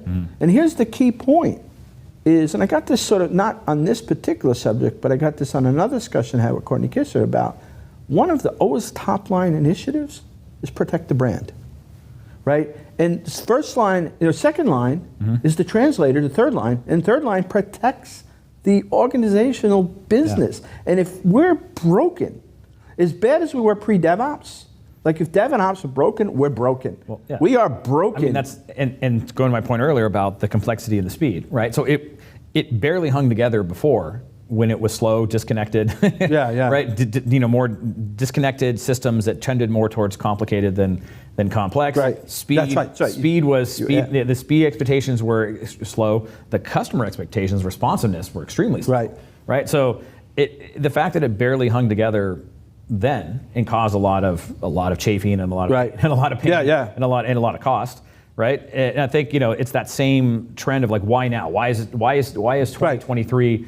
Well, time to solve the unplanned work, time to solve the the governance risk, the GRC, right. It's all the same. I mean, it's all the same issue, right? It's the Python. The Python's got to swallow that. Yeah. And if not, then we're just stuck. Well, I think you're going to see the biggest bifurcation of companies who are able to get this done and to operate in this way, right. and to be as responsive and as fast as they can be at the lower at the lowest price point possible, versus companies who can't. I think this is truly going to become a competitive differentiator. I did want to finish the sort of the narrative, which is where we got to. No problem. But we got back in 2021, and we tried to write a new paper. It turned into a book. It's called Investments Unlimited. Yep. And it is a story about a real bank that's fictionalized, that basically is a bank that's about to fail an audit. In the banking world, it's called MRIA, but it's basically a failed audit from the OCC, who regulates banks, and how they have to go through this journey of changing that subjective to objective, and how they sort of create this, very much what we did in 2019 as a reference architecture. We tell a story, a Phoenix Project-like story about a bank that sort of learns how to take subjective explanation of what they did for every delivery, and turn that into digitally signed, immutable evidence, non-tamperable, to say, and with the ultimate goal of 0 days, instead of 30-40 days for an audit, 0 days. And so now that book has become the thing that you can give to the boss. So you can scream to the boss all day, like the Phoenix Project. You say, boss, we got to do DevOps, we got to do DevOps. Then you give them the Phoenix Project, and they're like, oh, I get it. Well, Investments Unlimited now has become sort of that book now. You can sort of say, hey, we need to do a better job with internal audit, and sort of second line, third line. Even in the book, there's a point where we say the sort of the character, the Jonah, the classic Goldratian model, where this guy Bill, he tells, he talks about like, hey, 3 lines of defense can be solved to this. We can still have the 3 lines of defense model. We just need to do it a different way. Yeah. And so that, like, where we stand right now is, I think the door has been open for people to better understand how to, like, what we did in 2019, very few people really understood what we were trying to say. Right? You had to be, and by the way, most DevOps people are not security people, so it was hard selling them. Right. But like the second attempt, which is the Investments Unlimited book, has put it in a storytelling way, which is Goldratt always said that's the best way to teach. And where now you can basically tell, you can see a story of what we tried to do in 2019, which is a very boring, rote reference architecture of a narrative of a bank. You're like, hey, that's me. And I see I can do. So I mean, that's like where I think is to me where we're at right now, and hopefully that book opens up the door. I mean, look, there's 9 authors. I'm not plugging it because I think I'm going to make money off it. Like I'm not going to make any money off it, but I hope it's the book that sort of like gives a better attempt at letting the world see that there's a better way to deal with this whole sort of complexity and like, Yeah. So yeah. How much time we have left here, folks? 5 minutes? Okay. It's good. So I think what other, what do you think in 2023? What do you think, as the world comes out of COVID, right? Things changing. Where do you see the DevOps movement kind of, going? Are you still going to DevOps days? Sure. No, DevOps Enterprise Summit. Like what's on your It's going to be DevOps GPT, folks. No, I don't know. I mean, there's a convergence of like I think quantum's still a little ways off, so we'll wait till 25. Or, but I think there are like a couple of like really interesting things molding, like the AI language, language models, these AI language models like GPT-3, GPT-5, which we're seeing that. I think there's a couple other overlays that of interesting new convergences. I people think I'm crazy. Once we get past the NFTs and cat pictures, then we'll get to the real stuff. So I think those two are going to be part of our career, or what we're doing. Yeah. So anyway, that's a short, with a couple minutes left. No. But I mean, you yourself, you going to DevOps days? Oh, you I'm to sorry. DevOps Enterprise Summit? Yeah, I mean, Europe? We're back on the circuit. I'm going to RSA. In fact, I'll be part of the Techstrong RSA. I'll be speaking there in, I think, April. And then we will have, hopefully, Gene said there's not going to be a London DevOps Enterprise Summit, but we'll definitely be back in Vegas together, and maybe we'll be back on a stage together. Yeah, I don't know. that would be... so that's, DevOps days, I'm hitting it hard. And then DevOps Enterprise Summit, RSA the DevOps, Techstrong version of DevSecOps days. And how about you? Pretty much same thing. I mean, I think that's, trying to hit some DevOps days this year. DevOps Enterprise Summit. The DevOps Con guys in Europe do a great Oh yeah, and I miss those guys. Yeah, remind me that I still exist. Tell them, hey, John's still there. John's still here. And then looking forward to the whole Techstrong slate of slate of content that we've got for the Techstrong folk run a good show. Yeah, for the year. It's good. It's good stuff. And we just got some thumbs up from our in-studio audience here. And hope everybody enjoys the Techstrong conference and Predict 2023. I'm actually excited to hear people's predictions. I think we've been so fixated on this. How do we operationalize? How do we cure the hangover of all of the boom go times that we've had the last the last few years. I think as we see that through, I'll be interested to see what other people's predictions are as well. So thanks a lot. Again, I'm Damon Edwards. John Willis. And enjoy the rest of the event.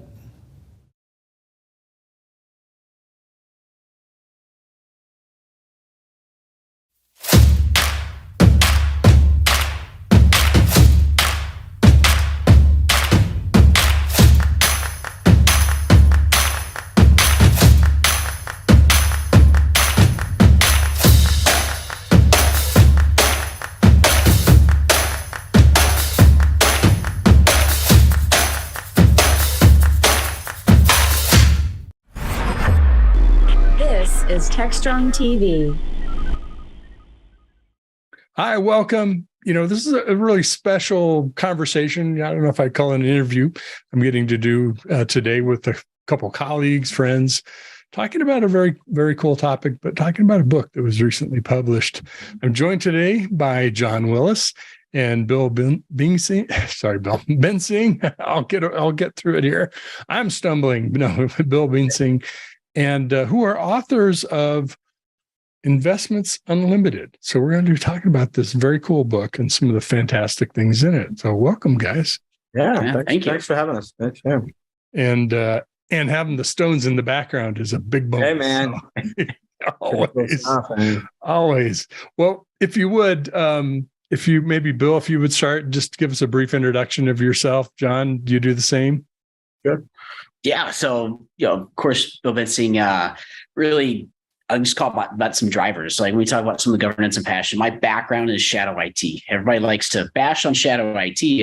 I actually say shadow IT is good. If you have shadow IT, it shows a disconnect between your customer and what you deliver.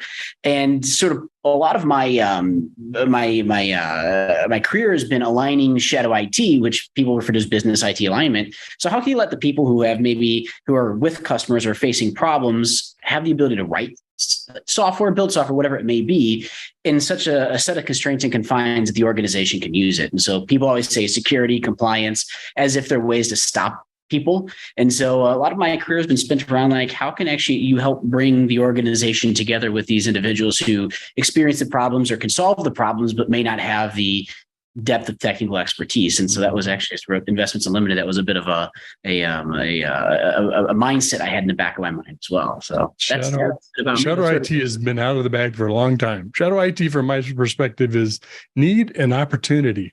So go for it. Go help. Yeah, no, it's funny. We always think about shadow IT. I'm John Willis. I'll tell you my background, but I don't think I've ever heard you explain it that way. And I love it because the connotation of shadow IT is a negative thing, but the truth about shadow IT is a forcing function to get something done that's not getting done for improvement, right? So it's a great way to think about it. Yeah, I'm John Willis. I'm a big friend of Techstrong, obviously friend of Mitch and everybody over there. And we thought it would be just fun to do this. And it's my background, just in the DevOps, and most people sort of can track me down and figure it out. But I was this idea that ultimately turned into this book, that my collaboration with Bill over the years now.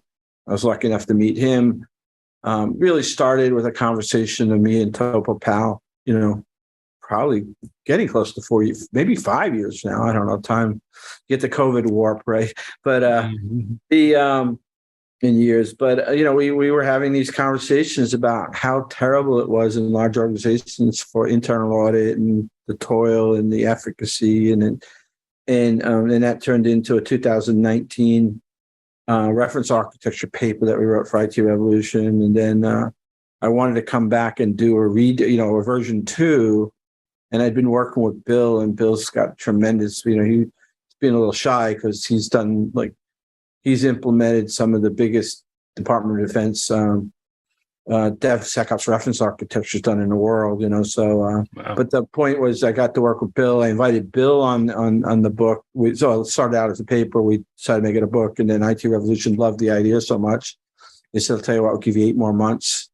I think it was 8 months, maybe a year, if the team wants to turn it into a book. And that's what we did. We turned it into a book, and now it's sort of a bestseller, and it's a Phoenix project for security, if you will. So I'm looking forward to the movie next. If that's right, yeah. Progression. I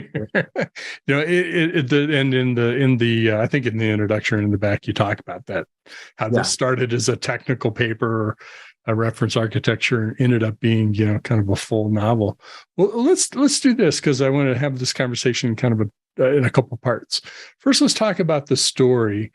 And, we don't want to give away all the deets, right? We're going to save some for later for reading the story.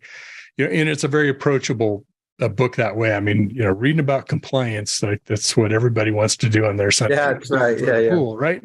So it's a very approachable way to talk about the topic and very relatable. And then we can talk about some of the other things that are in the book that I think are just equally as valuable and fascinating to me that you did it this way. So whoever wants to kind of give us a start to this story. I'll do a real quick one, but I actually want to hear Bill's sort of longer version of this. But I mean, one of the things when we were sitting down and we were going to do it as a second version of the reference architecture, it's kind of funny. The way this works is Gene invites about 40 or 50 of us to Portland every year. The last couple of years have been virtual, but we break out into groups and we work on papers. And there's over 100 papers out there now in IT Revolution. All Creative Commons. And at this first day readout, I might have this little skirt, my memory's getting worse. We were doing our readout and we were listening to everybody else's readout, and they were all more interesting. And ours just seemed so boring. So we regrouped the next morning and we said, let's not make, the 2019 reference architecture was just plain and simple. I thought it was fascinating, but it was boring as heck. And And you get into this like, who said what? Oh, he said no. I feel like because I knew the Gold-Ratnian sort of trope, if you will, like that is that Gold-Rat wrote this book where he had this story of the sort of the Jonah and Jonah and now I can't remember Alex and Jonah, and Gene rewrote that in a modern day version with Bill and Eric, and I thought, man, why don't we just do it as sort of that Phoenix Project go? And so we didn't. Gene had a lot of time. Like he literally studied that pattern for years, took a class on theory of constraints. But so we didn't have that kind of time. But to the extent that we tried to build that kind of story that we knew it was successful of the sort of the one person it's core chronic conflict. That is basically all these books have these core chronic conflicts, and it's usually two characters that try to sort it out. So that was sort of my contribution to get the ball rolling. But then what like just sort of steamrolled is people like Bill and John Rezatowski and Jason Cox from Disney and Topo Powell, which was a Capital One, like open the door and say, let's do this Gold-Rattian sort of framework, and then like go guys, and then and these guys had like incredible stories and experience, and Bill, Bill had been doing like big scale architecture design for people who wanted to build reference architectures for DevSecOps. So it was pretty natural as it came out. Everybody was pretty excited to talk, and I think that was interesting. I remember some questions were like, how was it having 9 authors? It really wasn't that bad. As John was talking to, everybody had the stories, and the stories fit into place. And so I think like in the back of the book, we have all those the epilogue where a lot of that was, I'll say, cutting room floor is really important material that we didn't want to leave out. Yeah. But at the same point in time, it's we could have spent 10 years building a story and building a whole, just a big thing and, getting it to market. I mean, I remember our initial paper, and the feedback we got from it was, okay, the concept's good, but we really need to work on the narrative.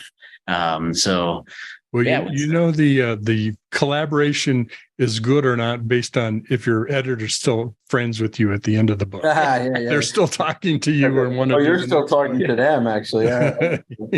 Yes, and vice versa. Yeah, that's right. Tell us a little bit about the story. Kind of get us into, start it out. Tell us a little bit about, Susan, obviously, as the CEO is getting, the emergency is created, right? We've got some. The core chronic conflict, right? Like that, like I said, Gene spent, like years trying to craft. In fact, I did an audio book with Gene called Beyond the Phoenix Project, which is very good, by the way. Gold-Rat's Beyond the Goal. And I interviewed him about the book and his friend, and he said that like in the Phoenix Project, they literally tried to hit the same page number. There's a core chronic conflict, and it ends on a particular page in the goal. And Gene's goal, excuse the pun, was to basically have that same page number be the sort of the breakout point for clearly hit defining. Now we didn't have the time to do that, but there was the core chronic conflict, which is based on the CEO getting a sort of a tip. Apparently, the people who work for banks, this is beautiful too. Guys like Topo and John, and had like they knew how banks worked, and so apparently the OCC will sort of give somebody, maybe a CEO of a bank, that you're going to get a really severe. And we can talk about the acronyms in the epilogue a little later, but. And the one thing I always thought was sort of fantastic, which was, what we see all the time, which was the CEO is like, wait a minute, because the other thing we tried to model the company off of, like a company that had been speaking at DevOps Enterprise Summit was like, oh man, I wish we were as good as they were. And then all of a sudden the CEO is like, wait a minute, I thought we were doing DevOps. Yeah. Why am I getting this ping from the OCC about an MRI? I'm getting a pink slip. And like from the government, I'm here to help. Here's your immediate really action explain order. What we didn't do, right? No, I mean, it's interesting around the story, because if you think about it, when you're talking about security and compliance, especially in software, you have a lot of people with different backgrounds, technical and non-technical. And at the end of the day, and I like to say this, like they're all geeks in their own right. You've got the tech geeks, but you have the security and compliance geeks. And when you have experts trying to talk to other experts across domains, that's where your rub is. And writing the book, some of the challenging, I like the sort of like the first chapter or second chapter, or explaining the concept of an MRIA or an MRA to a child. Because as we wrote the book, it's how can you explain these concepts, whether technical or non-technical, to the average reader? Because we wanted everybody to be able to read this from all sides of from all the stakeholders and understand it and get it and sort of point to it as a single narrative. So that was fun. And I think writing the, sort of pinning that chapter around, talking to the kids and trying to explain it to a kid, like whoever is really going to explain an MRIA to a kid, probably not really. Unless you're the CEO of an investment bank. That Exactly. By the way, this is what we're talking about, Investments Unlimited. I'm taking a guess. It may be a flyer, but pretty early in the book, Susan, the CEO, creates a new position. She puts somebody in the chief risk and compliance role, right? And that's sort of to me was a sign of, we thought we were doing this, but maybe not, right? And she's like, I need somebody to go after this, figure out what's going on. Yeah, I mean, I think that's key. So part of the book, as you look at that, like risk and IT risk as a first-class citizen, the book goes through and it shows people working together to get towards this better outcome. And as John was saying, like you can have a great DevOps practice between your development operations. But if you get security, compliance, and audit, especially in the highly regulated, you skipped out a lot of individuals critical in your software delivery lifecycle. So hitting those is key, and like having a chief risk officer, and you're seeing this with the EU DORA regulation, where they call it information communication technology, ICT. And just like to warn people in this community, people hear DORA. The first time he started explaining DORA, I went to look at the report and I'm like, that's not there. So explain what DORA is. It's not the it's not the Gene Kim DORA. It's not the Yeah, no, not the DevOps, not the DORA metrics. Meantime to recover, or not the 4 DORA metrics, but DORA is the EU legislation, and I'm right now I don't know why I can't pull the acronym off the top of my head. But it's EU regulation coming around, and a lot of it just stemmed from issues in the financial system in Europe, where banks have been unable to do business for many reasons that are as a result of bad IT hygiene. At the end of the day, changes to a system that didn't allow people to get paid for a week across different countries. And so the EU's come together, they built the DORA, and in there, and getting back to the chief risk officer, they've basically said IT risk cannot be considered part of just general operational risk anymore, because of how ingrained information and communication technology is into not just how we do business, but our customers' lives, and the fact that we can really upset somebody like not getting a paycheck. There's a big economic disadvantage when bad things happen in that area, that we need to have a specific focus. And when you talk about the chief risk officer, that's the admission that you need to focus and have this concept around IT risk. It's not just security, do scans. There's very clear set of tactics and also strategy for this, such that, in the regulated industries, you're not unfairly and adversely affecting anybody. Don't you think too? I mean, I had to look up the acronym again to remember. It's Digital Operational Resilience Act. Yeah, resilience. That's right. I mean, it's sort of one embodiment of IT isn't just back office operational, right? It's part of the whole company digital strategy. It is everything. It's in everything, and any one part of it could fail because of a simple. And it's interesting they use resilience. We were talking about this the other day. I think it's forward thinking. We think about a lot of this resilient stuff that a lot of other people are doing in our with safety critical systems, adaptive capacity. John Osborne, Dr. Woods, Dr. Cook, rest in peace. But to have the sort of resilience be part of that acronym, I think is it's telling how it gives you sort of indication. And I think to the book, although we don't cover sort of the resilient science but it is telling that you could see where all this is going. Mm-hmm. And I think that was the book was like, I always say this, me and Bill have been sort of geeking out about what is wrong with the IIA, the Internal Auditors Association, 3 lines of defense, right? Like for a while, we've used that in a lot of ways. And the one thing I like to tell people, like, make one thing clear. Like, if you think everything I'm talking about is a bunch of baloney, remember this: ITsec is not IT risk. And we have not solved. That book is a clear indication. Like, we could write a follow-up book and basically say they were doing DevSecOps and it was great, and they still get an OCC MRIA, right? And then, wait a minute, now you did Dev. In fact, that's what's happening in the industry right now. People are doing DevOps. They're saying, "Oh, you forgot security. You're not doing DevSecOps," and they're still getting severe enforcement actions from the OCC and the FDIC. And I'm sure that there's Susans out there going, "Wait a minute. We got this when we had DevOps. We got this when they had DevSecOps." And like, oh, well, we still don't talk to second line and third line yet.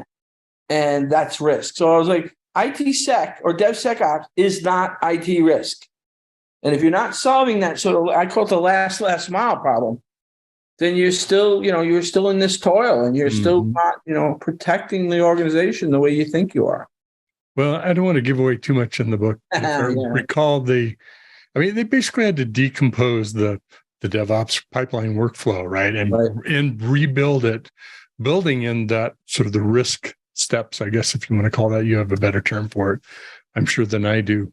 But so you kind of have to, you can't just bolt it on, let's have developers talk to security people and we'll have DevSecOps, right? It's a ridiculous definition, but a lot of times that's how it's interpreted. It is security and compliance. And that's what was missing here, clearly. Like you're pointing out, it's missing in a lot of organizations.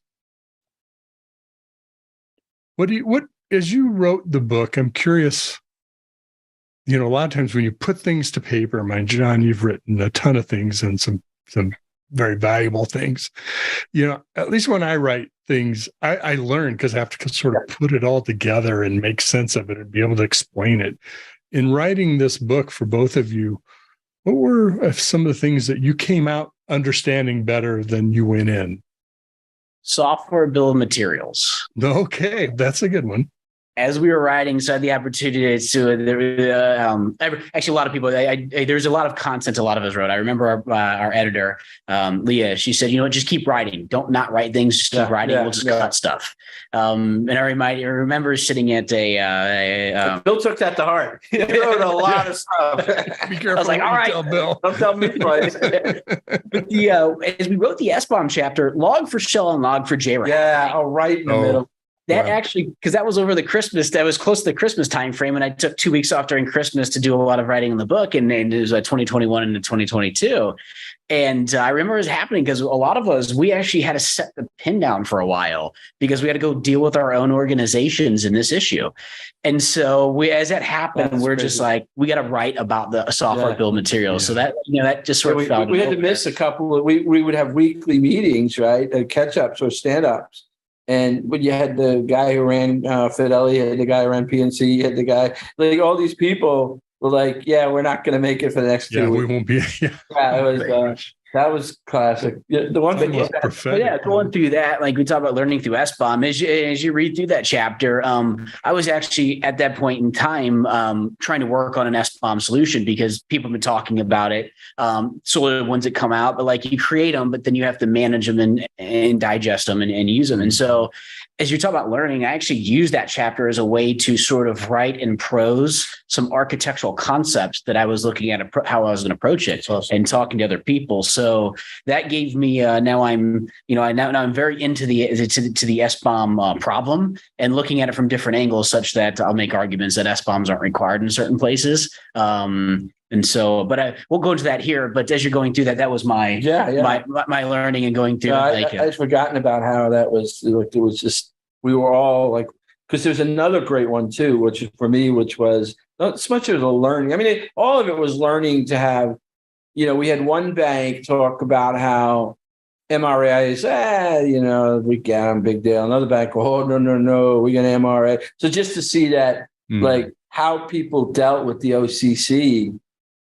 And what it meant, and like that you could write a book on the different cultures there. But one of the things I loved, which was we made this narrative up, right? We took, because it wasn't really like any of the banks that we look. It was an investment bank. It was, very small for, sort of asset holdings, like 20 billion. I mean, it's just a small bank, I mean, there are banks that have 2.56 trillion assets. Oh yeah. Holdings, right? So, and almost all the authors that work for banks were well over 100 billion, right? So we wanted a smaller company because there was some interesting ways to tell a story in a smaller company. But we made this thing up, right? We made up a story that they had about 15 MRAs open for like a year. And then they get from the OCC and MRIA, which every bank was like, yeah, now that one, one had an opinion about MRAs and the other one had a stronger opinion. But there was no dispute when the OCC calls you about a matter requiring immediate eye. And so we were talking to this Asian bank, and I won't go into the details. And they just we happened to stumble into them. So somebody knew somebody who knows somebody. And this information is public. So basically, the story was that this bank, Asian bank that was doing business in the U.S., which was under the jurisdiction of the OCC, had about 18 open MRAs for over a year, ignored them, got an MRIA, apparently ignored the MRIA, and they got a cease and desist from the OCC. So to me, it was like, oh my God, we made this story up. And then all of a sudden, as we're sort of 3/4 around the road trying to mature the story, we find a story that is identical. And just not much big asset holdings, because it was, again, not a monster Asian bank, but an Asian bank that had a division, which was its own bank, its own asset holdings in the U.S. So it was like, oh my God, we created a fictional story that actually is a true story. So it's almost like, for folks that don't know all the acronyms, MRA is matter requiring attention, and MRIA is matter requiring immediate attention. That's the 2x4 moment, by the way. And it's typically, from that was I learned a lot about that process, and then learned about how the OCC and the FDIC. I mean, I spent a lot of time. We'll talk about the startup me and Bill work for right now, Costly, but near the end. But I'm spending a lot of time trying to understand these severe enforcement actions and all the what these certainly in the banking industry, but in other industries, what does it mean to be restricted in business, to get these massive fines?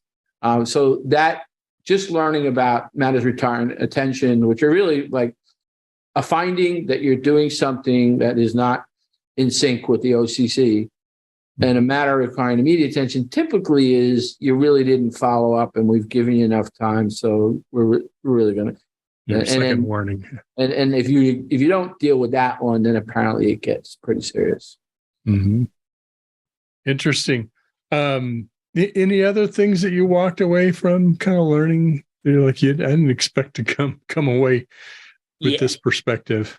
Well, actually, we were talking about 3 lines of defense, and John and I were geeked on this one. We wrote it in the book, and I love that perspective. So when it comes to sort of risk management and frameworks, let's admit it, it's deep, it's dense, it's the most boring of stuff, except for the people who love it. The 3 lines of defense model from the IIA, the Institute of Internal Auditors, it's very simple. And what I love about it, for any organization that's saying, okay, how do we better our risk management posture? You could borrow that. So the first line, yes, you got it right there. Yeah, okay. Yeah. And what I love about it is they, in this most recent revision of it, they talk about cooperation amongst the 3 lines. It used to be sort of interpreted as very rigid, and now I talk about it cooperative. And so I love that model, because as you think from the first line, which is people hands on keys, they're basically saying what they're going to do. The second line is validating that the people that said they're going to do, they actually do it. And then the third line is looking at the full system, broadly speaking, in general, not the technology, but the full risk management. And so you think about sort of those 3 personas, different people fit in those. Some of them cross 1 and 2, but it gives you the ability to sort of start rationalizing and thinking from a broader, not just specific technical hands-on concept on how to do this. And I thought that was a big learning lesson for me. And I found that to be a very powerful model. It's very simple. Yeah. It's easy to understand, easy to consume. And it models how these mostly banks and really high consequence or, organizations. And I agree. We just, it becomes a simple way to, the thing about like DevOps, right? That just putting those 6 characters together became this incredibly simple way to create incredible change in all industries over the last 10 or 15 years, right? It's a little over 10. I think that, to Bill's point, one of the things I think me and Bill really grokked on the IIA, 3 Lines of Defense it was a simple way to show what is broken. And remember I said earlier, there's one takeaway, that IT sec is not IT risk. Mm-hmm. IT sec still hovers really around the first line, and is the second line that basically is the risk, where risk starts, and that's where you get into audit. And to me, it's very sort of like DevSecOps. The other thing I thought was interesting too is early on in the DevOps sort of journey, there was a book that a couple of us did. I wasn't one of the core authors, but it was called IT Audit, DevOps and Security, and Unlikely, whatever. It was some variation of that. And really what the story was, and Gene was very important in this narrative of trying to tell everybody that segregation of duties, DevOps does this. And like nothing changes.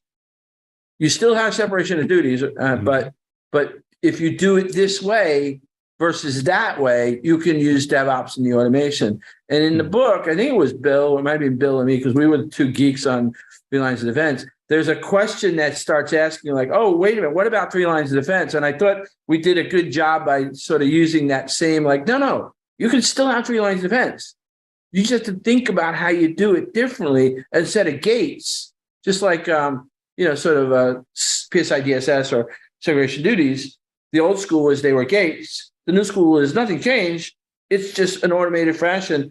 And I thought, pat myself on the back, pat Bill on the back. I thought we did a really good job of like expressing that very, very similar to the sort of SOD, saga, if you will, that I think, that became part of the DevOps conversation. Mm-hmm. That makes sense? It does. And it's interesting. Sort of even I think it was Michelle that like picks up the book or the diagram and, starts talking about it. By the way, page 63, folks. Jump right to that. A little hint, cheat here.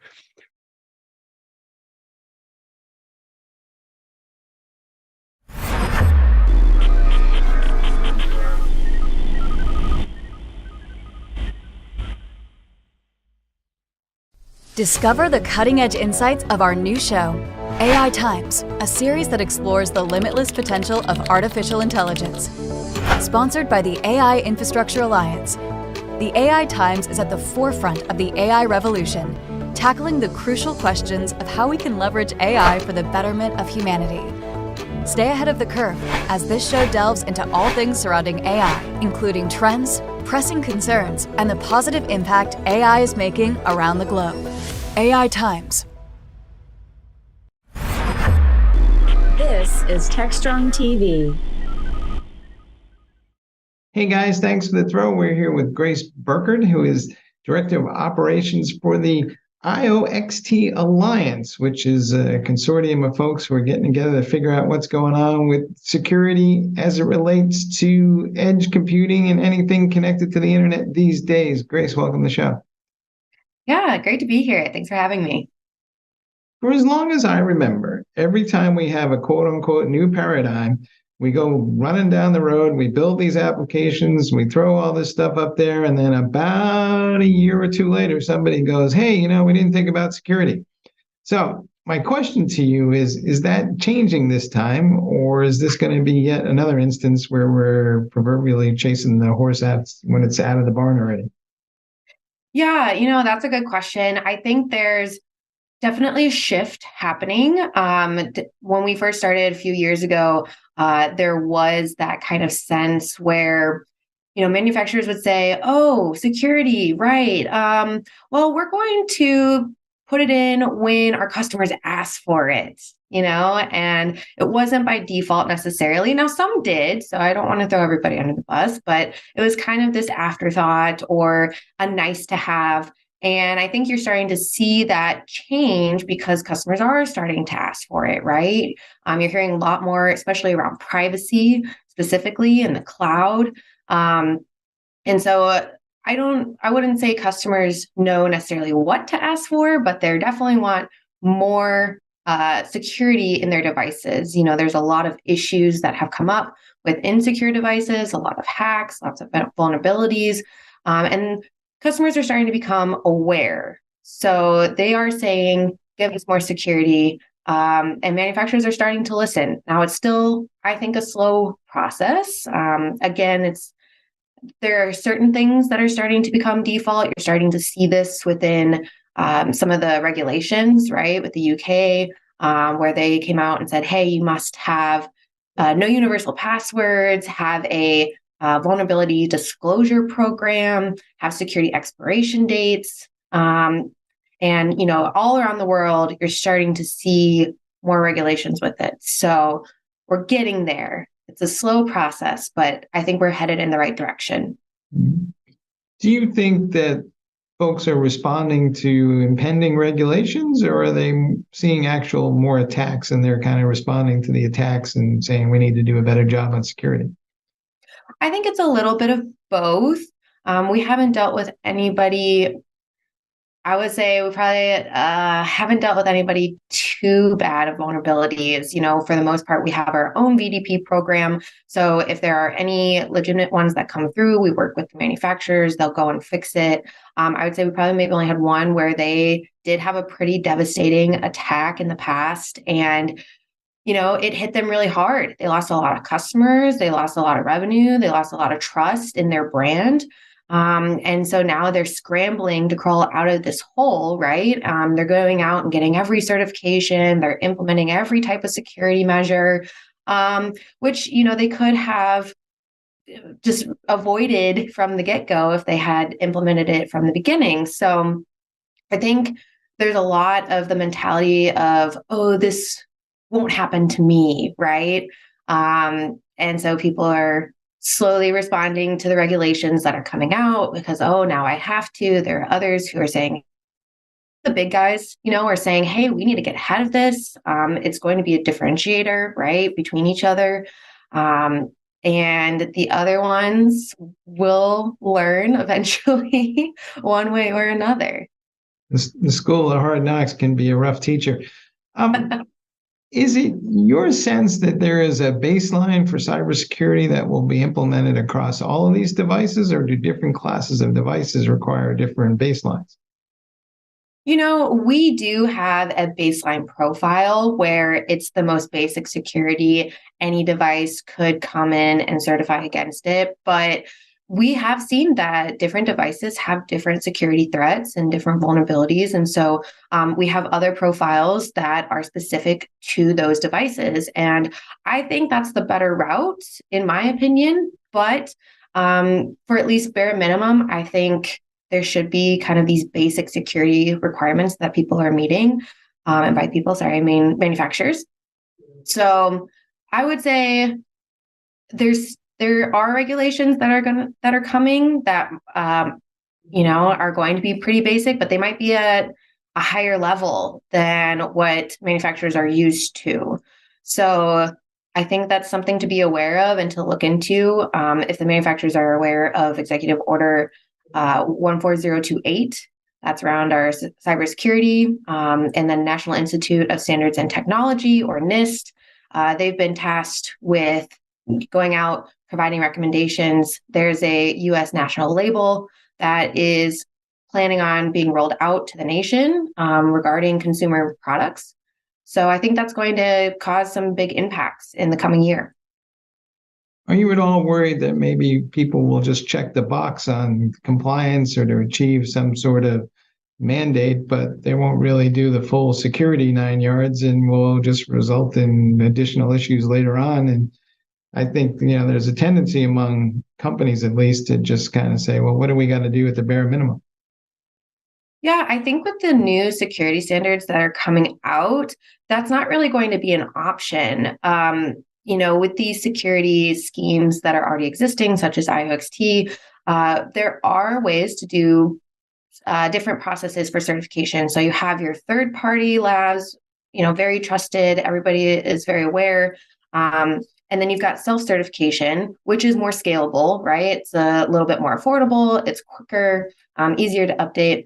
But either way, you have these checks and balances in place where it's not really possible to just say, oh, yes, I have this. There are technical review teams that are making sure that you're providing enough documentation or evidence to prove that if you say, oh, I have A, B, and C, they're checking and seeing that you actually have A, B, and C. And there are, with the labs, they're obviously doing the same. So with the new standards and the US label that's coming out, the standards are a lot higher. So I think manufacturers need to be more prepared for what's to come if they want the label.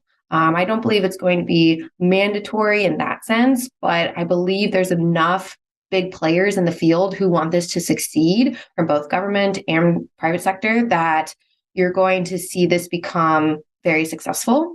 And I think it's just going to go down the chain.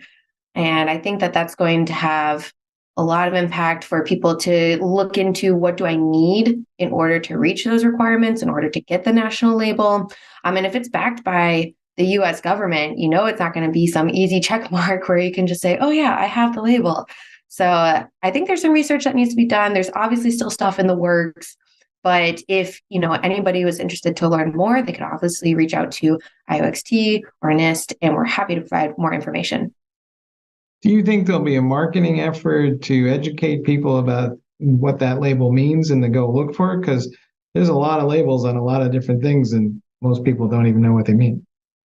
Yes, I think that's going to be one of the most critical points, actually. They're still deciding who's going to take that over. Is it NIST? Is it the FTC? Is it another department?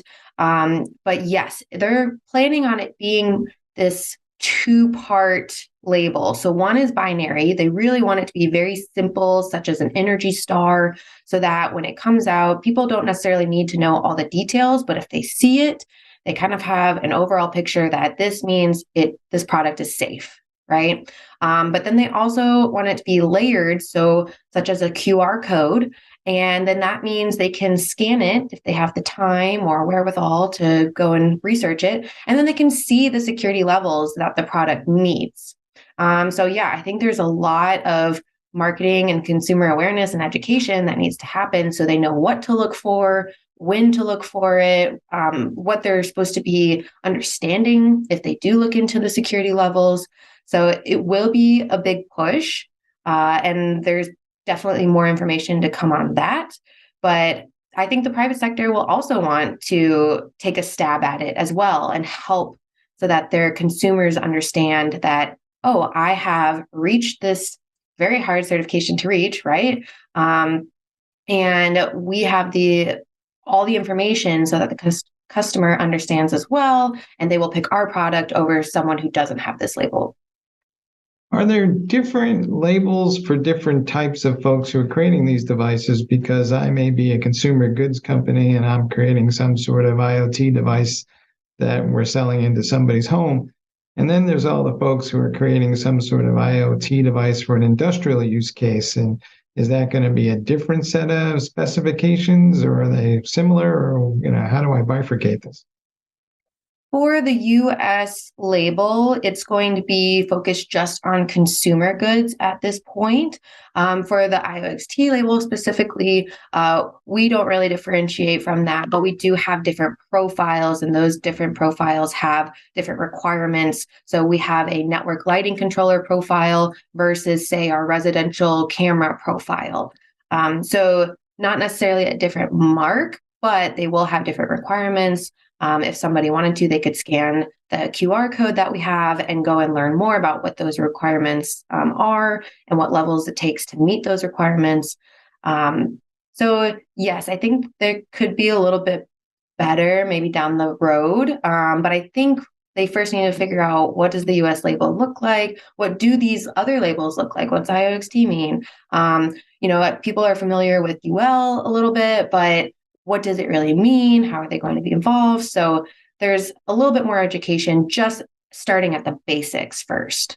Do you think people appreciate the nuances of security here, because it's not just somebody hacking into their device and kind of taking over their household cameras. A lot of those devices wind up being used as drones and botnet attacks that are elsewhere that the average consumer may never see.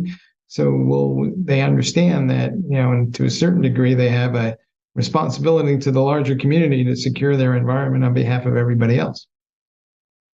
Yeah, I think it's a little bit two-part. There needs to be more education for the everyday consumer, for sure. But I think there needs to be some education for the companies who are going out and buying this technology, because yes, they can buy this technology and that can impact the millions of customers that they serve.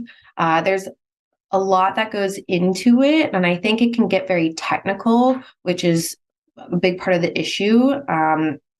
So I think there needs to be more education in just simple terms to really help both sides understand what's coming and what they should be looking for. There's plenty of articles out there that say, oh, don't have a password, across all of your devices and for every account that you have. But there's a lot more that goes into it, right?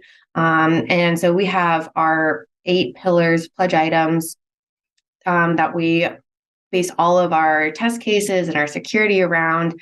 Just to name a few, it gets into proven cryptography, your automatic updates, verified software. So it's more than just passwords, right? And I think it's hard to provide that information in simple terms because it can get really technical and complicated. But I think that should be where the industry is headed, so that all consumers across the board really understand and can better protect themselves and their customers down the line.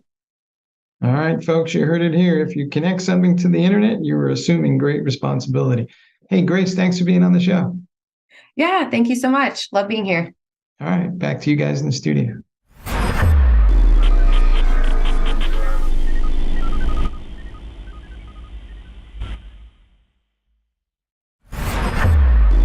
This is Techstrong TV. Hey guys, thanks for the throw. We're here with Shailesh Kumar, who's Senior Vice President for Engineering at ClickUp. They are a work management platform, and we're talking about what it takes to be a successful software engineer these days. Shailesh, welcome to the show. Thank you. Thanks for having me. Regardless of the state of the economy, we're always looking for the best talent we can find, and software engineers are hard to find and maybe even harder to retain these days. But not everybody is cut out to be a software engineer. So what does it take to be successful in your perspective? What traits do you look for? I think there are 2 things we look for. One is, of course, we look for the basic technical skills that you're able to code. You have a logical approach to problem solving. So that's the basic skills that we look for. The second most important thing I look for is grit and resiliency. Grit and resiliency are more about, in a software development, you'll always have setbacks. You'll always have hard problems that you need to solve. And you have to think for the long-term perspective that how is it going to impact as your platform scales, as your user base scales.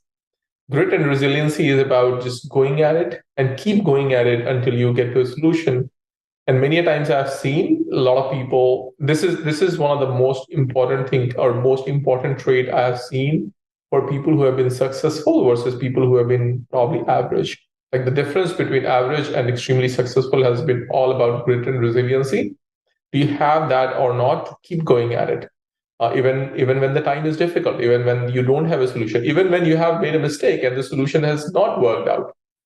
Just keep going at it is the single thing that has probably, in my mind, in my experience, it has separated the excellent folks from the average folks. So short of asking them if they've ever seen a John Wayne movie called True Grit, how do you measure whether or not they have grit? How do you know? I think there are a couple of things that I do. One is ask about their experience, because you don't build grit and resilience in a day. It comes over a period of time. It's not that you're born with it also. I think it's over a period of time you grow these things. So learning about the experience, asking about what they have done in specific circumstances when they're faced with adversaries or if they're faced with failures is a great way to know that what was their response to that event or that outcome. So that gives me a lot of insights into their personality. we actually sometimes we discourage them to joining from ClickUp. So say, you know what, ClickUp is very hard. You really want to join ClickUp, and give them all the hard things about ClickUp, all the difficulties and all the challenges that we face today, and see how they react to it. If they are excited about it, if they are willing to go at it. So I have few examples that we give, and of course, learning from the experience to see how they behave in specific circumstances. That's how we learn. It's a little offbeat, I would say. It's not the very standard interview pattern where we ask them technical questions, but this is more about getting to know them. Those are the things that I try to get out from a grid perspective, that how would they behave given similar situations at ClickUp. So it almost sounds like you're looking for people who are deliberately looking for hard problems to solve, and that's what kind of keeps them engaged. I actually do think in software, there are a lot of hard problems. And if you're, I guess at ClickUp, if you're looking for an easy job, software development is, I would like to believe that software development is a hard job where you have to think about the problems in a very logical way, but also think about from a scale perspective. So these are hard problems. If you, and we need people who can take on these problems and really think critically about it. You see a lot of software companies fail because they find the first solution to the problem and just go with it. They're not thinking deep. They're not thinking hard about the right way to solve the problem. And that's what differentiates Google from many other companies that probably tried search. Like I don't think Google was the only company tried search. Like it generates billions of dollars in ad revenue. I'm sure many companies tried it. They were not successful at it because they took the first solution that came into their mind and just went with it, and did not work out, and they gave up. That's where it differentiates great company from companies that probably survive 2, 3, 4 years and then die. There are some folks that say successful engineers are almost inherently lazy in a good way, in the sense that they get tired of doing the rote stuff over and over again, so they look for some way to automate it because they don't want to be bothered with all this stuff. So is that part of the attribute that you're looking for, is somebody who sees something and says, let's not just waste our time doing this thing over and over again? So laziness is different from wasting your time. I think they were different. Okay. I think for the lack of better words, they associate them together. I differentiate them. You don't want to waste your time. You want to invest your time in the most optimal thing.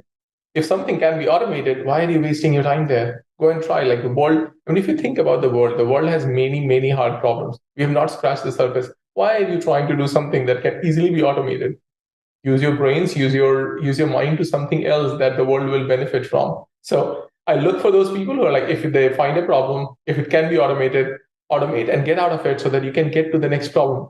There is no dearth of problems in the world. There are enough problems out there for all of us to solve. But if you don't have that desire to solve problems, that makes you lazy. I don't think we want that. We want people who have the desire to solve problems, but also desire to solve them in a way where you can move to the next one very quickly. What's your sense of, are we getting better at kind of bridging the divide between the engineering teams and the rest of the business? A lot of folks would say, it's a left brain versus right brain conversation that doesn't go so well. So are business people getting better at understanding engineers, or are engineers getting better at explaining what it is they're doing to the average person? Interesting. Actually, I think both has happened recently. So one thing is, for the advent of knowledge workers, I think engineering or technology has seeped into everyone. Even business folks, if you look at salespeople, they use a lot of tools now. Marketing people, they use a lot of tools, a lot of automation. So they have started to understand the technologies a lot better than probably 10 years back. From an engineering side, I think I'm seeing the latest set of engineers, and even in the last 10 years, there's a significant shift for engineers to understand business. Why am I trying to solve this problem? What's the actual impact I'm going to make on a customer? What are they trying to do? Understand that so that they can tune their solutions to the right way. So that, I think the both are coming together. The engineers are trying to understand the business problem so that they can engineer or solve the problem better. And the business folks, GTM marketing and other G&A teams, have gotten a lot of exposure to technology, which have them, at some level, I would say, appreciate engineering a lot more. But that's where I think they're getting a lot closer now than they were 10, 15 years back. Do you think that the tail is starting to wag the dog a little bit in this sense? We used to complain that IT was too slow and it couldn't keep up with the pace of business. And now I'm starting to wonder if the engineers are able to deliver new capabilities so fast that the business can't absorb it all. I haven't seen that. I think it all comes down to from a problem perspective. Right? If you think of from a business, the business also needs some focus. Priority and focus is a big thing for businesses to be successful at. If you're not very focused, not have the right priorities, then it's every function is focused in a different perspective. Someone is trying to go after SMB, the other one thinks that we are going after enterprise, another one thinks about we are taking a different segment, and you will build a product which is a mishmash. So everyone is aligned on the priority and focused on the right one, the company becomes successful. Most of the companies, when I talk to different people around me, their alignment kills them. If they don't have alignment across business and engineering, that's what probably takes the company down. And surprisingly so, you'll find this a lot more common than I thought. Even for small companies, I thought, what, business and engineering, it's not 1,000% company. How hard can it be to get aligned on a single problem that you're trying to solve? Funnily enough, there are enough out there where they're not aligned on the problem they're trying to solve. They think they are, but they're not. And that's where it becomes a problem. Otherwise, I don't think the delivery or the engineering delivery or the business needs are in conflict. I think they go hand in hand as long as you're aligned and focused. Is grit something you can teach, or is that something that just people show up with? You can teach it, but it takes time. I think it's not that it's not your manager can teach you. I personally speaking, I think life teaches you grit.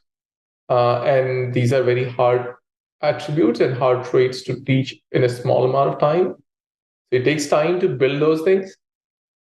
But you can get those. You can build those things. It just takes time. I don't think it's not an online course that you can go and take it and you suddenly have grit.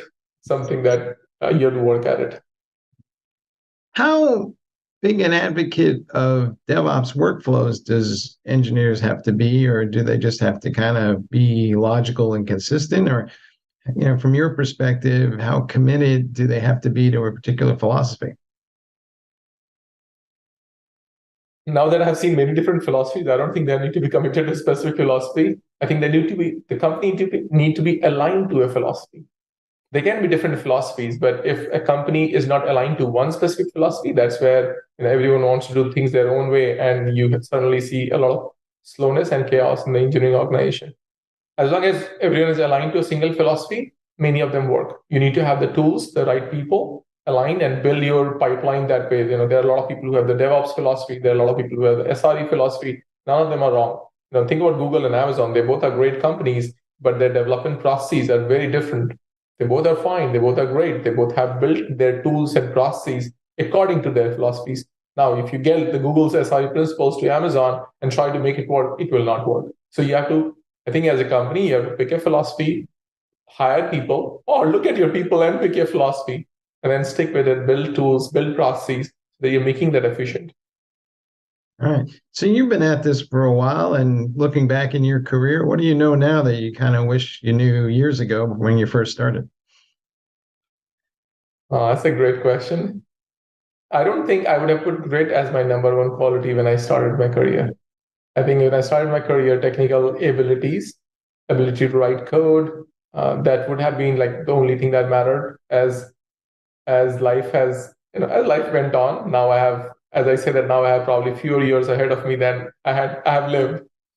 It has taught me a few things on personality and people. And I think I value other things outside of technology or technical skills a lot more than I used to when I started. All right. Well, it sounds like you actually might have a life that you're enjoying. What's your best advice then? We have a lot of folks who are watching this who are either currently software engineers or aspiring to be a software engineer. And, if you're talking to these folks, what's that one thing that you would tell them to say, hey, think about this before you go too much further? So the first thing I think is you need to enjoy your work. So pick up software development, try to do logical thinking and try to solve the problems. See if you really enjoy it.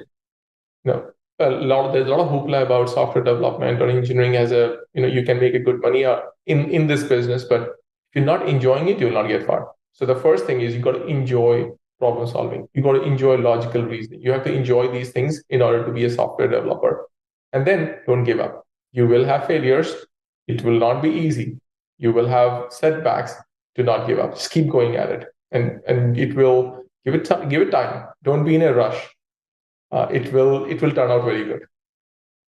All right. Well, a wise man once said, if you like what you do, you'll never work a day in your life. Hey, Shailesh, thanks for being on the show. Thank you. All right. Back to you guys in the studio.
Hi again, everyone. I hope you all enjoyed today's episode of Techstrong TV.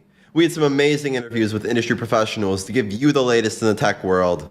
We'll be back again tomorrow, so we hope to see you then. But in the meantime, thank you so much for watching, and I hope you have a wonderful rest of your day. As always, stay strong. Techstrong.